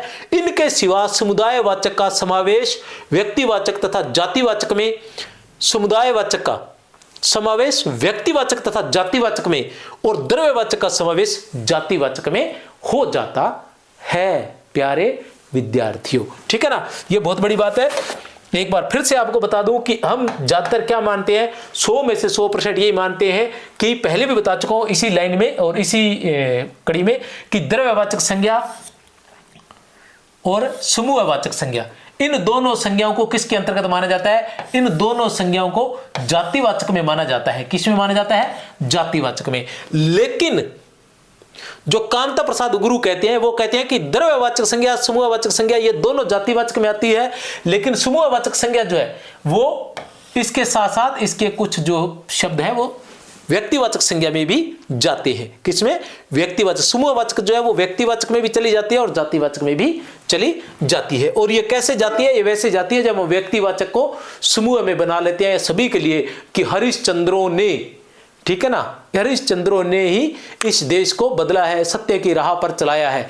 तो वो हरिश्चंद्र जो है, हरिश्चंद्र जो है वो हरिश्चंद्र जब हो जाता है तो वो क्या हो जाता है? जातिवाचक होता है।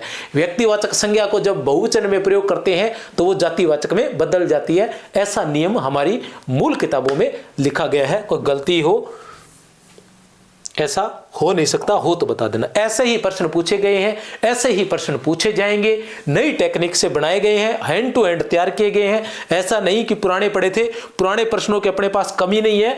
आपको बता दूं, ये ऐसा वाली किताब है 10,000 सुभाष चारण जी के साथ में कौन है, ठीक है ना, 10,000 वस्तुनिष्ठ प्रश्न केवल व्याकरण के हैं। तो पुराने प्रश्न मैंने बिल्कुल नहीं उठाए हैं। हाँ, पुराने प्रश्न कुछ लिए हैं, उनको भी इस तरीके से आपके सामने लेकर आया हूं। कुछ अच्छे प्रश्न जो आज के जमाने के प्रश्न है, पढ़कर, ऐसे नहीं कि कहीं से भी उठाए। ये इतनी बड़ी किताब है, 10,000 प्रश्न करवा सकता हूं, फिर भी मेरी क्लासें इतनी लेट हो जाती है। क्यों हो जाती है? क्योंकि जब तक मैं पैटर्न के अनुसार नई क्लासें बना नहीं लेता तब तक मैं आता नहीं हूं, ठीक है ना। और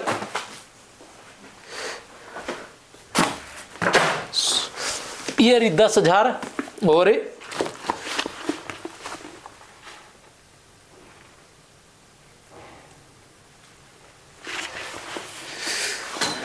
बाकी जो है दूसरे में पड़ी है, ये आपके सामने है 8,000 वस्तुनिष्ठ प्रश्न। इसी तरह से एक 7200 वस्तुनिष्ठ प्रश्न है। ये किताबें भी मैं आपको लेने के लिए नहीं कह रहा हूं क्योंकि ये किताबें पुरानी हो चुकी है, वर्तमान में बाजार में, पुरानी का मतलब वर्तमान में बाजार में है भी नहीं। नई किताबें अपनी जल्दी आ जाएगी, व्याकरण की, काव्य शास्त्र की, सभी की इकट्ठी भी आ जाएगी, ठीक है। सब कुछ ठीक रहा तो, नहीं तो मैं पढ़ा ही रहा हूं।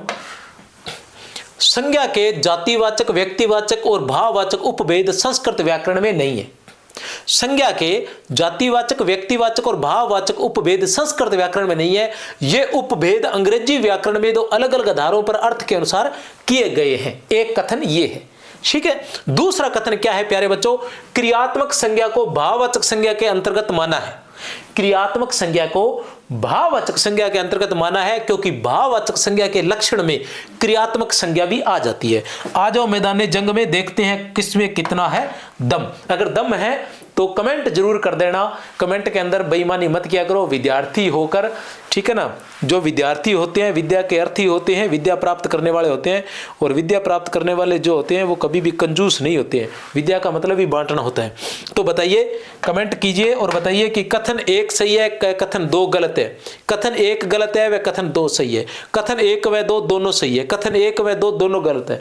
तो उत्तर है कथन 1 व कथन 2 दोनों सही है। कैसे है कि कामता प्रसाद गुरु व्याकरण में स्पष्ट शब्दों में लिखा गया है कि संज्ञा के जातिवाचक, व्यक्तिवाचक और भाववाचक उपभेद संस्कृत व्याकरण में नहीं है। ये उपभेद जो है संस्कृत व्याकरण में नहीं है। ये उपभेद अंग्रेजी व्याकरण में दो अलग अलग आधारों पर लिए गए हैं। उसके साथ आगे चलकर वहीं कामता प्रसाद गुरु क्या कहते हैं? क्रियात्मक संज्ञा को भाववाचक संज्ञा के अंतर्गत माना है। क्रियात्मक संज्ञा को भाववाचक संज्ञा के अंतर्गत माना है क्योंकि भाववाचक संज्ञा के लक्षण क्रियात्मक संज्ञा में भी आ जाते हैं। क्रियात्मक क्रियात्मक संज्ञा कौन सी होती है? क्रियात्मक संज्ञा वही मानी गई है जो क्रिया से बनती है, जैसे चढ़ना से चढ़ाई हुई, लड़ना से लड़ाई हुई, पढ़ना से पढ़ाई हुई, बहना से बहाव हुआ। ये सारी जो क्रिया से बनती है इनको क्रियात्मक संज्ञा माना गया है। लेकिन वो कह रहे हैं ये सभी संज्ञाएं जो है ये भाववाचक संज्ञा के अंतर्गत ही आ जाती है। क्रियात्मक संज्ञा जो भेद है ये किसने किया है? ये भेद भोलानाथ तिवारी ने किया। भोलानाथ तिवारी जो है वो 4 भेद करते हैं संज्ञा के: व्यक्तिवाचक संज्ञा, भाववाचक संज्ञा, जातिवाचक संज्ञा और क्रियात्मक संज्ञा। तोड़ देंगे, फोड़ देंगे, कुछ भी नहीं छोड़ेंगे। इस बार व्याख्याता और वरिष्ठ अध्यापक दोनों में लग के दिखाएंगे। जिनके जो लोग मारते हैं ताने, अब वो घूमेंगे कहीं मुंह छिपाकर, अंदर ही अंदर जलेंगे, बताएंगे नहीं, ठीक है ना? अंदर ही अंदर जलेंगे। जब आप उनके सामने जाओगे ना, काफी लंबे समय से सफलताएं नहीं मिल रही थी, लंबे समय से सफलताएं नहीं मिल रही थी, तो कहीं ना कहीं वो जब भी आपको देखते थे तो मुस्कुराते थे और बताते नहीं थे, आपको देखकर मुस्कुराते थे और आपको उनके मुस्कुराने से पता चल जाता था कि ये किस लिए मुस्कुरा रहे हैं, ठीक है ना? वो बताते थे अपनी मुस्कुराहट में, एक पूरा निबंध लिख जाते थे। वो कहते थे कि तू वो इंसान है जो बार बार परीक्षा में बैठता है और सफल नहीं होता है, ठीक है ना? और अभी भी तू तैयारी कर रहा है, तू सफल नहीं होगा, तू जितना मर्जी ताकत लगा ले। लेकिन जहां खत्म हो जाती है ना, जहां ऐसा लगे कि हाँ लोग कह रहे हैं, तो वहां जी जान लड़ा देनी चाहिए और सोच लेना चाहिए या तो करेंगे या फिर मरेंगे, ठीक है ना? वो चीजें छोड़ देनी चाहिए कि स्वास्थ्य खराब हो जाएगा, 7 घंटे पढ़ना चाहिए कि 5 घंटे पढ़ना चाहिए, 3 घंटे सोना चाहिए। 1 साल में 2 साल के अंदर अगर नींद कम ले लोगे तो मर नहीं जाओगे, ठीक है ना? लेकिन अगर सक्सेस नहीं हुए तो मरो जैसी जिंदगी जीनी पड़ेगी। वो जिंदा होकर भी मरे हुए। आज ही मैंने व्हाट्सएप लगा स्टेटस पर लगा रखा था कि एक मरा हुआ इंसान है ना, वो वापस आया, उसने देखा कि देखता हूं जिंदा इंसान कैसे रहते हैं, तो वो आया तो उसे लगा कि अधिकतर इंसान जो नाम जिंदा जिंदा है, मरे हुए वो भी है, ठीक है ना? तो जो इंसान कामयाबी के लिए आगे नहीं दौड़ता है, जो लगातार आगे बढ़ता नहीं रहता, वो मरे हुए इंसान के ठहरा हुआ पानी बदबू मार जाता है, ठीक है ना? कहते तो नहीं है। तो उन लोगों को जो आपको मुस्कुराते हैं ना, उनकी तरफ जवाब देना है। इस बार आपने उसको देखकर मुस्कुराना है, बालों में हाथ मारना है और ऐसे जेब में हाथ डाल के और बोलना है, और भाई क्या हाल है, कैसे हो मामा जी, चाचा जी, ताऊ जी, अंकल जी, ठीक हो, ठीक है ना? बस इतने कहना है। ये कहने की जरूरत नहीं है कि लग गई, ये सूचना तो उनके पास अपने आप ही पहुंच जाएगी कि शेर लग गया है या शेरनी ने कर दिखाया है। तो ऐसा जज्बा अंदर होना चाहिए कि करेंगे, इस बार सुनेंगे नहीं, ठीक है? संज्ञा से संबंधित असंगत विकल्प का चयन कीजिए। संज्ञा से संबंधित असंगत विकल्प का, संज्ञा से संबंधित प्यारे विद्यार्थियों असंगत विकल्प का चयन करना है। संज्ञा को धारण करने वाला संगी होता है। वाह जी वाह, शाबाश, बिल्कुल। संज्ञा को धारण करने वाला क्या होता है? संगी होता है। उसको संगी बोलते हैं जो संज्ञा को धारण करता है। संज्ञा को धारण करने का मतलब मैं जो हूं मैं संगी हूं क्योंकि मैंने कुलदीप नाम की संज्ञा को धारण किया है। व्यक्तिवाचक संज्ञा अनित्य होती है। व्यक्तिवाचक संज्ञा अनित्य होती है, जातिवाचक संज्ञा नित्य होती है और व्यक्तिवाचक संज्ञा में परिवर्तन संभव नहीं है। व्यक्तिवाचक संज्ञा में परिवर्तन संभव नहीं है। उत्तर देखना है, असंगत विकल्प चयन करना है। अब अपने शुरू से पढ़ते हैं। संज्ञा को धारण करने वाला संगी होता है, यह तो असंगत नहीं है, यह तो सही है। व्यक्तिवाचक संज्ञा अनित्य होती है, बिल्कुल अनित्य होती है। व्यक्तिवाचक संज्ञा अनित्य होती है। अनित्य क्यों होती है? क्यों जैसे व्यक्तिवाचक संज्ञा में कौन आता है? व्यक्तिवाचक संज्ञा में नाम आते हैं। जो नाम होते हैं वो नित्य नहीं होते, वो कभी न कभी खत्म हो जाते हैं। कहने का मतलब है जैसे ये तो है व्यक्तिवाचक संज्ञा, व्यक्तिवाचक संज्ञा। एक मिनट, तीनों लिखने पड़ेंगे।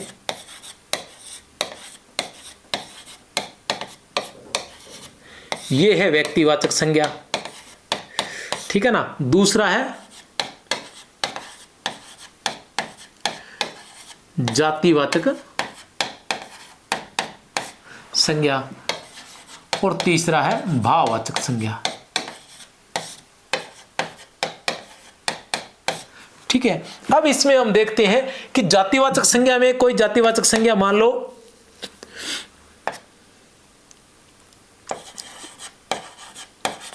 अजय है। इसी अजय की जाति क्या है?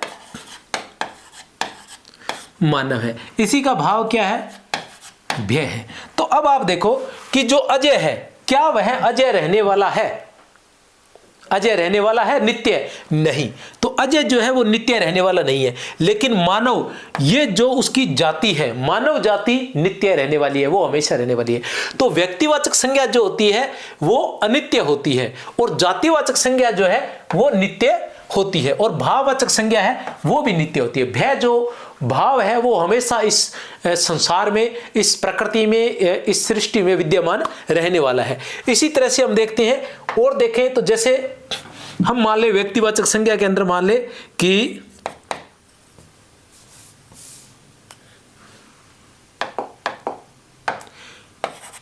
ताजमहल है। क्या है? ताजमहल है। इसकी जाति क्या है? महल है। भाव को छोड़ दे एक बार, ठीक है ना। अब क्या है, क्या ताजमहल नित्य रहने वाला है? नहीं। आप कहोगे नहीं ताजमहल तो रहने वाला है। अरे नहीं रह सकता। बताऊं कैसे? क्योंकि जिस तरह से इन दिनों चल रहा है कि ताजमहल को नाम बदलो और वहां पर मंदिर मिला है तो उसको मंदिर बनाया जाए, या ये जैसे चल रहे हैं, तो जैसे जैसे सत्ताएं परिवर्तन होती है, कहीं ना कहीं ताजमहल को कुछ और नाम भी दिया जा सकता है, ठीक है ना। पहले इतने सारे रेलवे स्टेशन थे, उन रेलवे स्टेशन के नाम बदल दिए गए हैं, बहुत सी संस्थाओं के नाम बदल दिए गए हैं, बहुत सी योजनाओं के नाम बदल दिए गए हैं। तो सारी चीजें बदलती रहती है, ये बदल सकती हैं, ये नित्य नहीं है, अनित्य है, ठीक है ना। ये बदला जा सकता है। क्या महल को बदला जा सकता है? महल को हमेशा महल ही कहा जाएगा। अब जैसे सरस्वती है, तो सरस्वती क्या है? सरस्वती व्यक्तिवाचक है, ठीक है ना। और नदी क्या है? जातिवाचक है। तो जो सरस्वती है क्या वो रहने वाली है? नहीं, सरस्वती नदी तो खत्म हो चुकी है, ठीक है। और नदी जो है वो हमेशा रहने वाला है। नदी जो शब्द है वो हमेशा रहने वाला है। व्यक्तिवाचक संज्ञा में परिवर्तन संभव है, बिल्कुल सही है। अच्छा, व्यक्तिवाचक संज्ञा में संभव नहीं है। व्यक्तिवाचक संज्ञा में परिवर्तन, अब ऐसे ध्यान रखना है, व्यक्तिवाचक संज्ञा में परिवर्तन संभव नहीं है। उत्तर है द। व्यक्तिवाचक संज्ञा में परिवर्तन संभव नहीं है, ऐसे कह रहा है ये। तो ये क्या है? व्यक्तिवाचक संज्ञा में परिवर्तन संभव है। कैसे संभव है? कि जैसे अजय का नाम विजय रख दो तो कोई फर्क नहीं पड़ेगा। अजय का नाम विजय रख दो तो कोई किताब, कोई फर्क नहीं पड़ेगा, ठीक है ना। उसी तरह से किसी का नाम है, किसी का भी नाम है, किसी पुस्तक का नाम है, मान लो किसी पुस्तक का नाम है गीता, मान लो। अब गीता पुस्तक है, उस गीता को आप अगर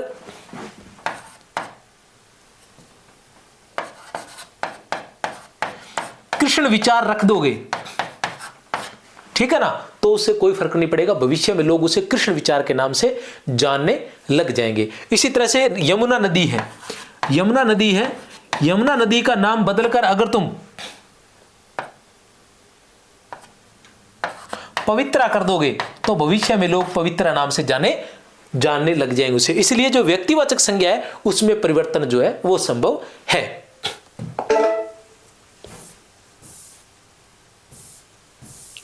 संज्ञा से संबंधित असंगत विकल्प का चयन कीजिए। संज्ञा से संबंधित असंगत विकल्प किससे संबंधित है? संज्ञा से संबंधित है। क्या है? असंगत। व्यक्तिवाचक संज्ञा अनंत होती है, जातिवाचक संज्ञा अनंत नहीं होती। व्यक्तिवाचक संज्ञा को बदला जा सकता है लेकिन जातिवाचक संज्ञा को नहीं। व्यक्तिवाचक संज्ञा सदैव बहुवचन में होती है।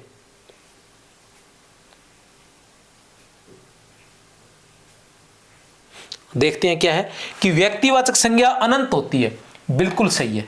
पहला तो असंगत नहीं है। कैसे अनंत होती है? देखो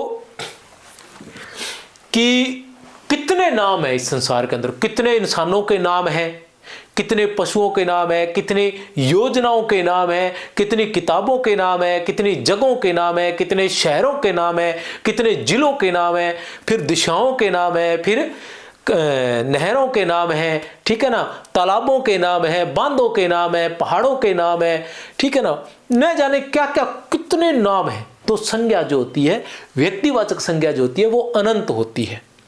व्यक्तिवाचक संज्ञा जो होती है वो अनंत होती है। जातिवाचक संज्ञा अनंत नहीं होती। अब आप कहोगे जातिवाचक संज्ञा भी बहुत है, लोग हो गया, मानव हो गया, पुस्तकें हो गई, फूल हो गए, लेकिन नहीं, अनंत नहीं होती, ये कम होती है। क्यों होती है? अब देखो, जैसे मैंने मानव कहा, मैंने लिखा मानव, तो मानव में क्या है, सभी मानव आ गए, चाहे उसका कोई नाम है, चाहे उसका कोई नाम है, चाहे वो पुरुष है, चाहे महिला है, चाहे कुछ ही है, जितने भी है सभी के सभी उसके अंदर आ गए। तो कहां तो अनंत, पूरे संसार के मानव इस एक नाम में आ गए, इस एक जातिवाचक में। तो अब ये अनंत कैसे हुई बताइए भी, ये अनंत कैसे हुई? ये अनंत नहीं है, ये अनंत है इस एक नाम में। अब मैंने यहां लिखा पशु, इस एक पशु जातिवाचक शब्द में, इस एक जातिवाचक शब्द में सभी पशु आ गए, इस संसार के सभी पशु आ गए। कितने आ गए? इसलिए क्या है, जातिवाचक संख्या अनंत नहीं होती। दूसरा भी सही है, व्यक्तिवाचक संज्ञा को बदला जा सकता है। मैं पीछे बता चुका हूं कि अगर गंगा को कल्याणी कहोगे तो चलेगा, ठीक है ना, लेकिन जातिवाचक संज्ञा को नहीं बदला जा सकता, जातिवाचक संज्ञा को नहीं बदला जा सकता।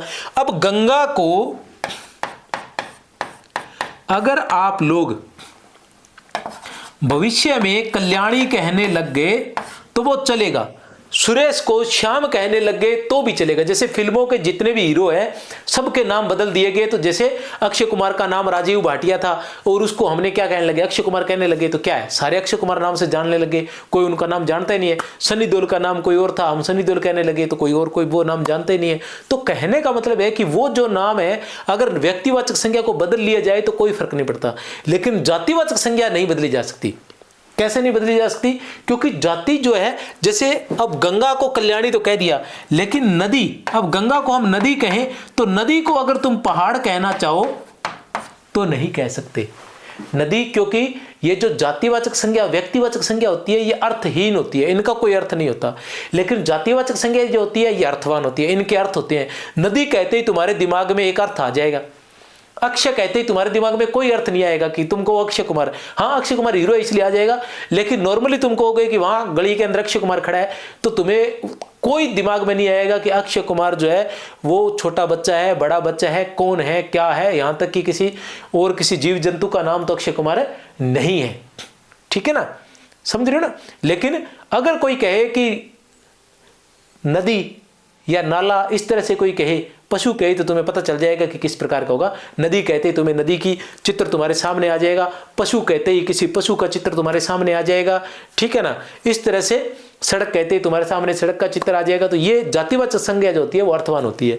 तो व्यक्तिवाचक संज्ञा को बदला जा सकता है लेकिन जातिवाचक संज्ञा को नहीं, ये भी बिल्कुल सही है।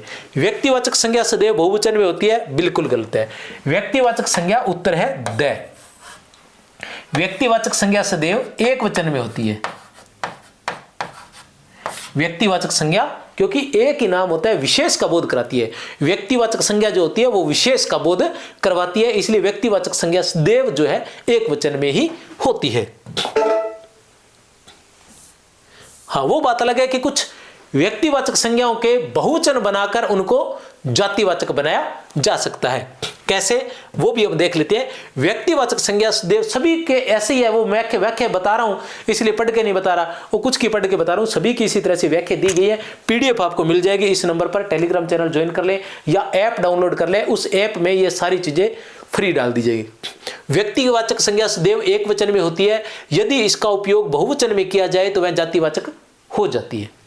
व्यक्तिवाचक संज्ञा सदैव जो है एक वचन में होती है, यदि इसका उपयोग बहुवचन में किया जाए तो वह जातिवाचक हो जाती है। कैसे हो जाती है? हरिश्चंद्र सत्यवादी राजा थे, हरिश्चंद्र सत्यवादी राजा थे। इसमें हरिश्चंद्र क्या है? व्यक्तिवाचक संज्ञा है, लेकिन आज भारत को हरिश्चंद्रों की आवश्यकता है, इसमें हरिश्चंद्रो जातिवाचक संज्ञा है। हरिश्चंद्रो जातिवाचक संज्ञा है, व्यक्तिवाचक। तो अब जैसे ये हरिश्चंद्रो कहते हैं ये क्या हो गया? जातिवाचक संज्ञा हो गया, और जातिवाचक संज्ञा होते ही ये क्या हो गया? या बहुवचन, इसका बहुवचन बनाते ही ये क्या हो गया? जातिवाचक संज्ञा हो गया। व्यक्तिवाचक संज्ञा अनंत होती है, व्यक्तिवाचक संज्ञा अनंत होती है लेकिन जातिवाचक संज्ञा नहीं। जैसे गंगा, यमुना, सरस्वती, नर्मदा, इस तरह के अनेक नाम व्यक्तिवाचक संज्ञा के हो सकते हैं, लेकिन इन सभी के लिए एक जातिवाचक शब्द नदी का प्रयोग किया जा सकता है। वह तो विभीषण है, वह तो विभीषण है, यहां विभीषण शब्द है, वह तो विभीषण है, यहां विभीषण शब्द है। क्या है? व्यक्तिवाचक संज्ञा, जातिवाचक संज्ञा या भाववाचक संज्ञा, समुदायवाचक संज्ञा। तो यहां क्या है? जातिवाचक संज्ञा है। यहां विभीषण क्या है? जातिवाचक संज्ञा है। क्यों है जातिवाचक संज्ञा? क्योंकि वह तो विभीषण है, यहां किसी और के समान, ये एक जाति मान ली गई है, घर का भेदी लंका ढाई की एक जाति मान ली गई है। अगर हम कहें कि रावण का भाई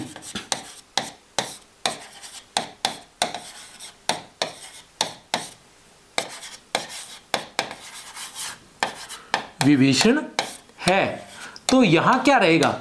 यहां वास्तव में हम उसी विभीषण की बात कर रहे हैं जो विभीषण था, तो यहां रहेगा व्यक्तिवाचक संज्ञा।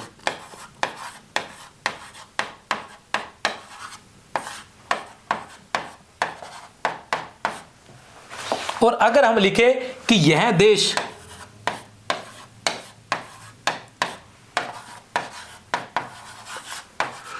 विभीषणों के कारण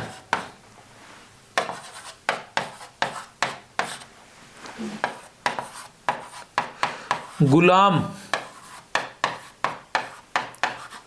हो गया था, तो यहां क्या हो जाएगा?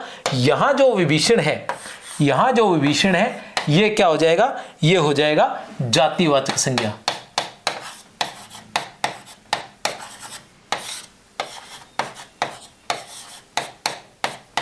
ये क्या हो जाएगा? जातिवाचक संज्ञा हो जाएगा। इसी तरह से हम कहें कि गांधी जी इस देश के राष्ट्रपिता हैं, हम कहें कि गांधी जी इस देश के राष्ट्रपिता है, तो वो क्या होगा? इसमें गांधी जी क्या रहेगा? व्यक्तिवाचक रहेगा। और हम कहें कि आज इस देश को गांधी जैसे महापुरुषों की जरूरत है, तो यहां गांधी जो व्यक्तिवाचक था वो यहां क्या हो जाएगा? जातिवाचक हो जाएगा।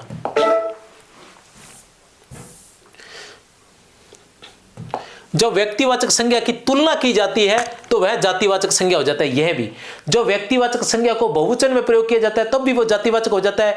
और व्यक्तिवाचक संज्ञा की तुलना की जाती है, जब व्यक्तिवाचक संज्ञा की तुलना की जाती है तो वह जातिवाचक संज्ञा हो जाती है। जब क्या तुलना की जाती है तो वह जातिवाचक संज्ञा हो जाती है। जैसे मेरा भाई तो भरत है, मेरा भाई तो भरत है, तो यहां भरत क्या है? राम का भाई भरत है, तो क्या है? व्यक्तिवाचक है। और यहां क्या है? यहां भरत व्यक्तिवाचक संज्ञा होते हुए भी जातिवाचक हो जाता है। यही अगर मैं कहूं कि भरत राम के भाई है, तो यहां भरत व्यक्तिवाचक संज्ञा होगा। व्यक्तिवाचक संज्ञा से जातिवाचक संज्ञा बनने के अन्य उदाहरण, व्यक्तिवाचक संज्ञा से कुछ जातिवाचक संज्ञा के उदाहरण कि वह तो द्रोणाचार्य है, वह तो द्रोणाचार्य है। यहां द्रोणाचार्य क्या है? यहां जातिवाचक संज्ञा है। तुम तो हनुमान निकले, यहां हनुमान क्या है? जातिवाचक संज्ञा है। अजय तो सचिन तेंदुलकर है, यहां सचिन तेंदुलकर क्या है? जातिवाचक है। अगर इसकी जगह ऐसा लिखा जाता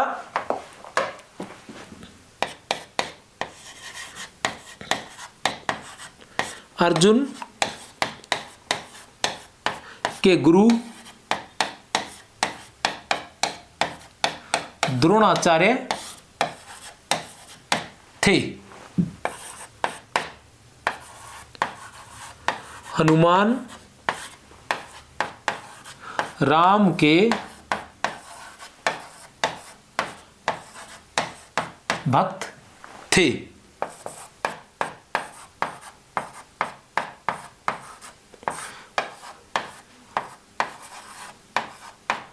सचिन तेंदुलकर महान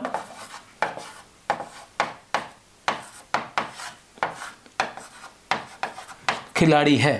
तो यहां यही नाम किस में बदल जाएंगे? यहां सचिन तेंदुलकर, यहां सचिन तेंदुलकर, यहां हनुमान और यहां द्रोणाचार्य। यहां द्रोणाचार्य क्या है? जातिवाचक है। इन सभी में द्रोणाचार्य,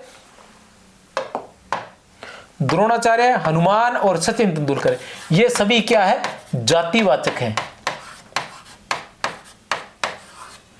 यही चीजें जब इधर आ गई तो ये सभी क्या हो गए? ये सभी क्या हुए? ये सभी हो गए व्यक्तिवाचक।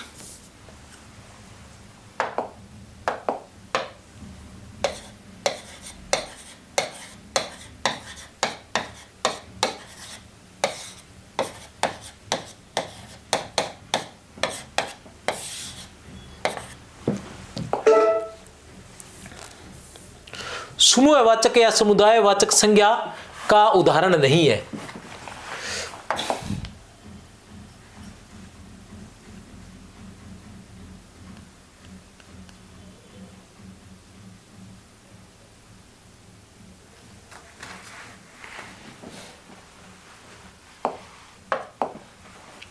समूहवाचक या समुदायवाचक संज्ञा का उदाहरण नहीं है, यह याद रखना है आपने कि नहीं है। तो क्या नहीं है ये देखना है। भीड़, कक्षा, जत्था, ये तो है। भीड़, कक्षा और जत्था ये तो है। परिषद, पुलिस, क्रूश, क्रूश याद रख लेना, ये भी है। सोना, चांदी, लोहा ये नहीं है, उत्तर है द, क्योंकि ये क्या है, ये किसके उदाहरण है प्यारे विद्यार्थियों, ये है द्रव्यवाचक संज्ञा के उदाहरण है। गुच्छा, समाज, टोली ये भी समूहवाचक या समुदायवाचक संज्ञा के उदाहरण है। असंगत विकल्प का चयन कीजिए। द्रव्यवाचक संज्ञा बहुधा एक वचन में होती है। देखते हैं किसका चयन करना है, असंगत का। ये पहले तो ये ध्यान रखना, द्रव्यवाचक संज्ञा बहुधा एक वचन में होती है। भारत रत्न, ज्ञानपीठ, पद्म भूषण जातिवाचक संज्ञा के उदाहरण है। गुसाई व्यक्तिवाचक संज्ञा का उदाहरण है। शीघ्रता, दूरी व मनाही शब्द भाववाचक संज्ञा के उदाहरण है। बहुत ही आसान है, बाकी चाहे आते नहीं आते, लेकिन आप लोगों को एक चीज आती होगी, वो ये उत्तर है द, क्योंकि भारत रत्न, ज्ञानपीठ और पद्म भूषण ये पुरस्कारों के नाम है जो व्यक्तिवाचक संज्ञा में आते हैं, जो व्यक्तिवाचक संज्ञा में आती हैं। क्योंकि द्रव्यवाचक संज्ञा बहुधा एक वचन में होती है कि पानी अच्छा है, या उसी तरह से चांदी अच्छी है, अच्छे है कभी नहीं होता, चांदी अच्छी है, सोना अच्छे है, ऐसे कभी नहीं होता सोना अच्छा है, ठीक है ना। तो ये समस्या क्या है कि एक वचन में ही होती है, द्रव्यवाचक संज्ञा बहुधा एक वचन में होती है, कुछ को छोड़ के। भारत रत्न, ज्ञानपीठ, पद्म भूषण ये जातिवाचक न होकर ये सभी क्या है, व्यक्तिवाचक संज्ञा के उदाहरण है। गुसाई क्या है, व्यक्तिवाचक संज्ञा का उदाहरण है। बिल्कुल सही है, गुसाई जो है व्यक्तिवाचक संज्ञा का उदाहरण है। ये वो उदाहरण है, गुसाई जो है ये क्या था, ये था तो जातिवाचक, क्या था यह जातिवाचक संज्ञा शब्द था।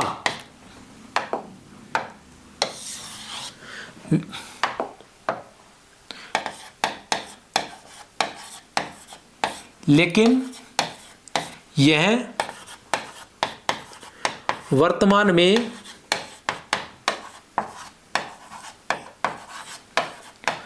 तुलसीदास के लिए रूढ़ होने के कारण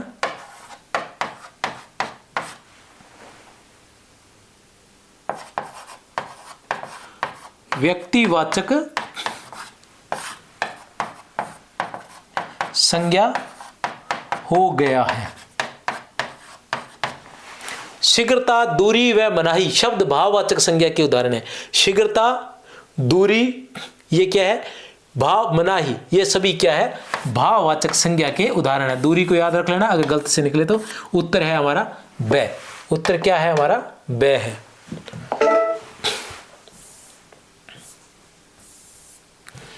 कुछ जातिवाचक संज्ञाएं जिनका प्रयोग व्यक्तिवाचक संज्ञा के रूप में किया जाता है। कुछ जातिवाचक संज्ञाएं जिनका प्रयोग जो है व्यक्तिवाचक संज्ञा के रूप में किया जाता है, जैसे भारतेंदु है। आप भारतेंदु कहो तो भारतेंदु वैसे तो जातिवाचक है, लेकिन हम लोग इसका व्यक्तिवाचक के रूप में हरिश्चंद्र के रूप में करने लगे। गुसाई, गुसाई वैसे तो क्या है, जातिवाचक है, लेकिन हम इसका तुलसीदास के रूप में प्रयोग करने के कारण यह व्यक्तिवाचक हो गया है। सितारे हिंद, सितारे हिंद कहते हैं हमें राजा शिव प्रसाद सितारे हिंद याद आ जाते हैं। सितारे हिंद जो एक उपाधि है जो जातिवाचक में आती है, लेकिन इसका हम व्यक्तिवाचक करने लगे। दाऊ, दाऊ बड़े भाई को कहा जाता है, लेकिन ये बलराम के लिए प्रयुक्त हो गया। इसी तरह संवत, संवत किसी भी सन के लिए संवत का प्रयोग किया जा सकता है, लेकिन हम संवत का मतलब विक्रमी संवत से ही लेने लगे, इससे ये व्यक्तिवाचक हो गया। गणेश, हनुमान, गोपाल, गणेश जो है गणों के इस तरह से ये भी क्या है, जातिवाचक है, लेकिन ये सिर्फ गणेश जो है शिव जी के पुत्र के लिए प्रयोग किए जाने के कारण, हनुमान जो है राम के भक्त के कारण, और गोपाल जो है श्री कृष्ण के कारण प्रयुक्त श्री कृष्ण के लिए प्रयुक्त किए जाने के कारण ये जो है व्यक्तिवाचक से जातिवाचक से व्यक्तिवाचक हो गए। तो इसी प्रकार के प्रश्नोत्तर प्राप्त करने के लिए संकुल मार्गदर्शन ऐप डाउनलोड कीजिए, वहाँ ये ऐसी कैसी PDF डाल दी जाएगी। प्रश्न तो 35 करवाने थे, बाकी अब अगली क्लास में करवाएंगे, क्योंकि क्लास 35 में ही 20 में ही काफ़ी लंबी हो गई है। प्रश्न ये सारे बने हुए हैं, प्रश्न तो लगभग आपको 70-80 मिलेंगे। ये सारे सभी प्रश्न व्याख्या सहित है, ये देख सकते हो आप। ये अगली क्लास में करवाएंगे, क्लास ज़्यादा लंबी होगी। ये सभी आप देख सकते हो, ये सभी प्रश्न व्याख्या सहित करवाए गए हैं, ठीक है ना। और मेरी तरफ से आप सभी को बहुत बहुत शुभकामनाएं। जय हिंद। और अगर क्लास अच्छी लगे तो कमेंट वगैरह, लाइक वगैरह शेयर कर दिया करो यार। बहुत मेहनत करता हूँ, ऐसे नहीं है फर्जीवाड़ा में नहीं बना के रखता। मैं बार बार आपको कह रहा हूँ कि कहीं से उठा पुठा के नहीं बनाता, मैं खुद तैयार करता हूँ। ये लिखे हुए आगे भी आप देखोगे तो सारे के सारे आपको इसी तरह से तैयार ही मिलेंगे। जय हिंद, जय भारत।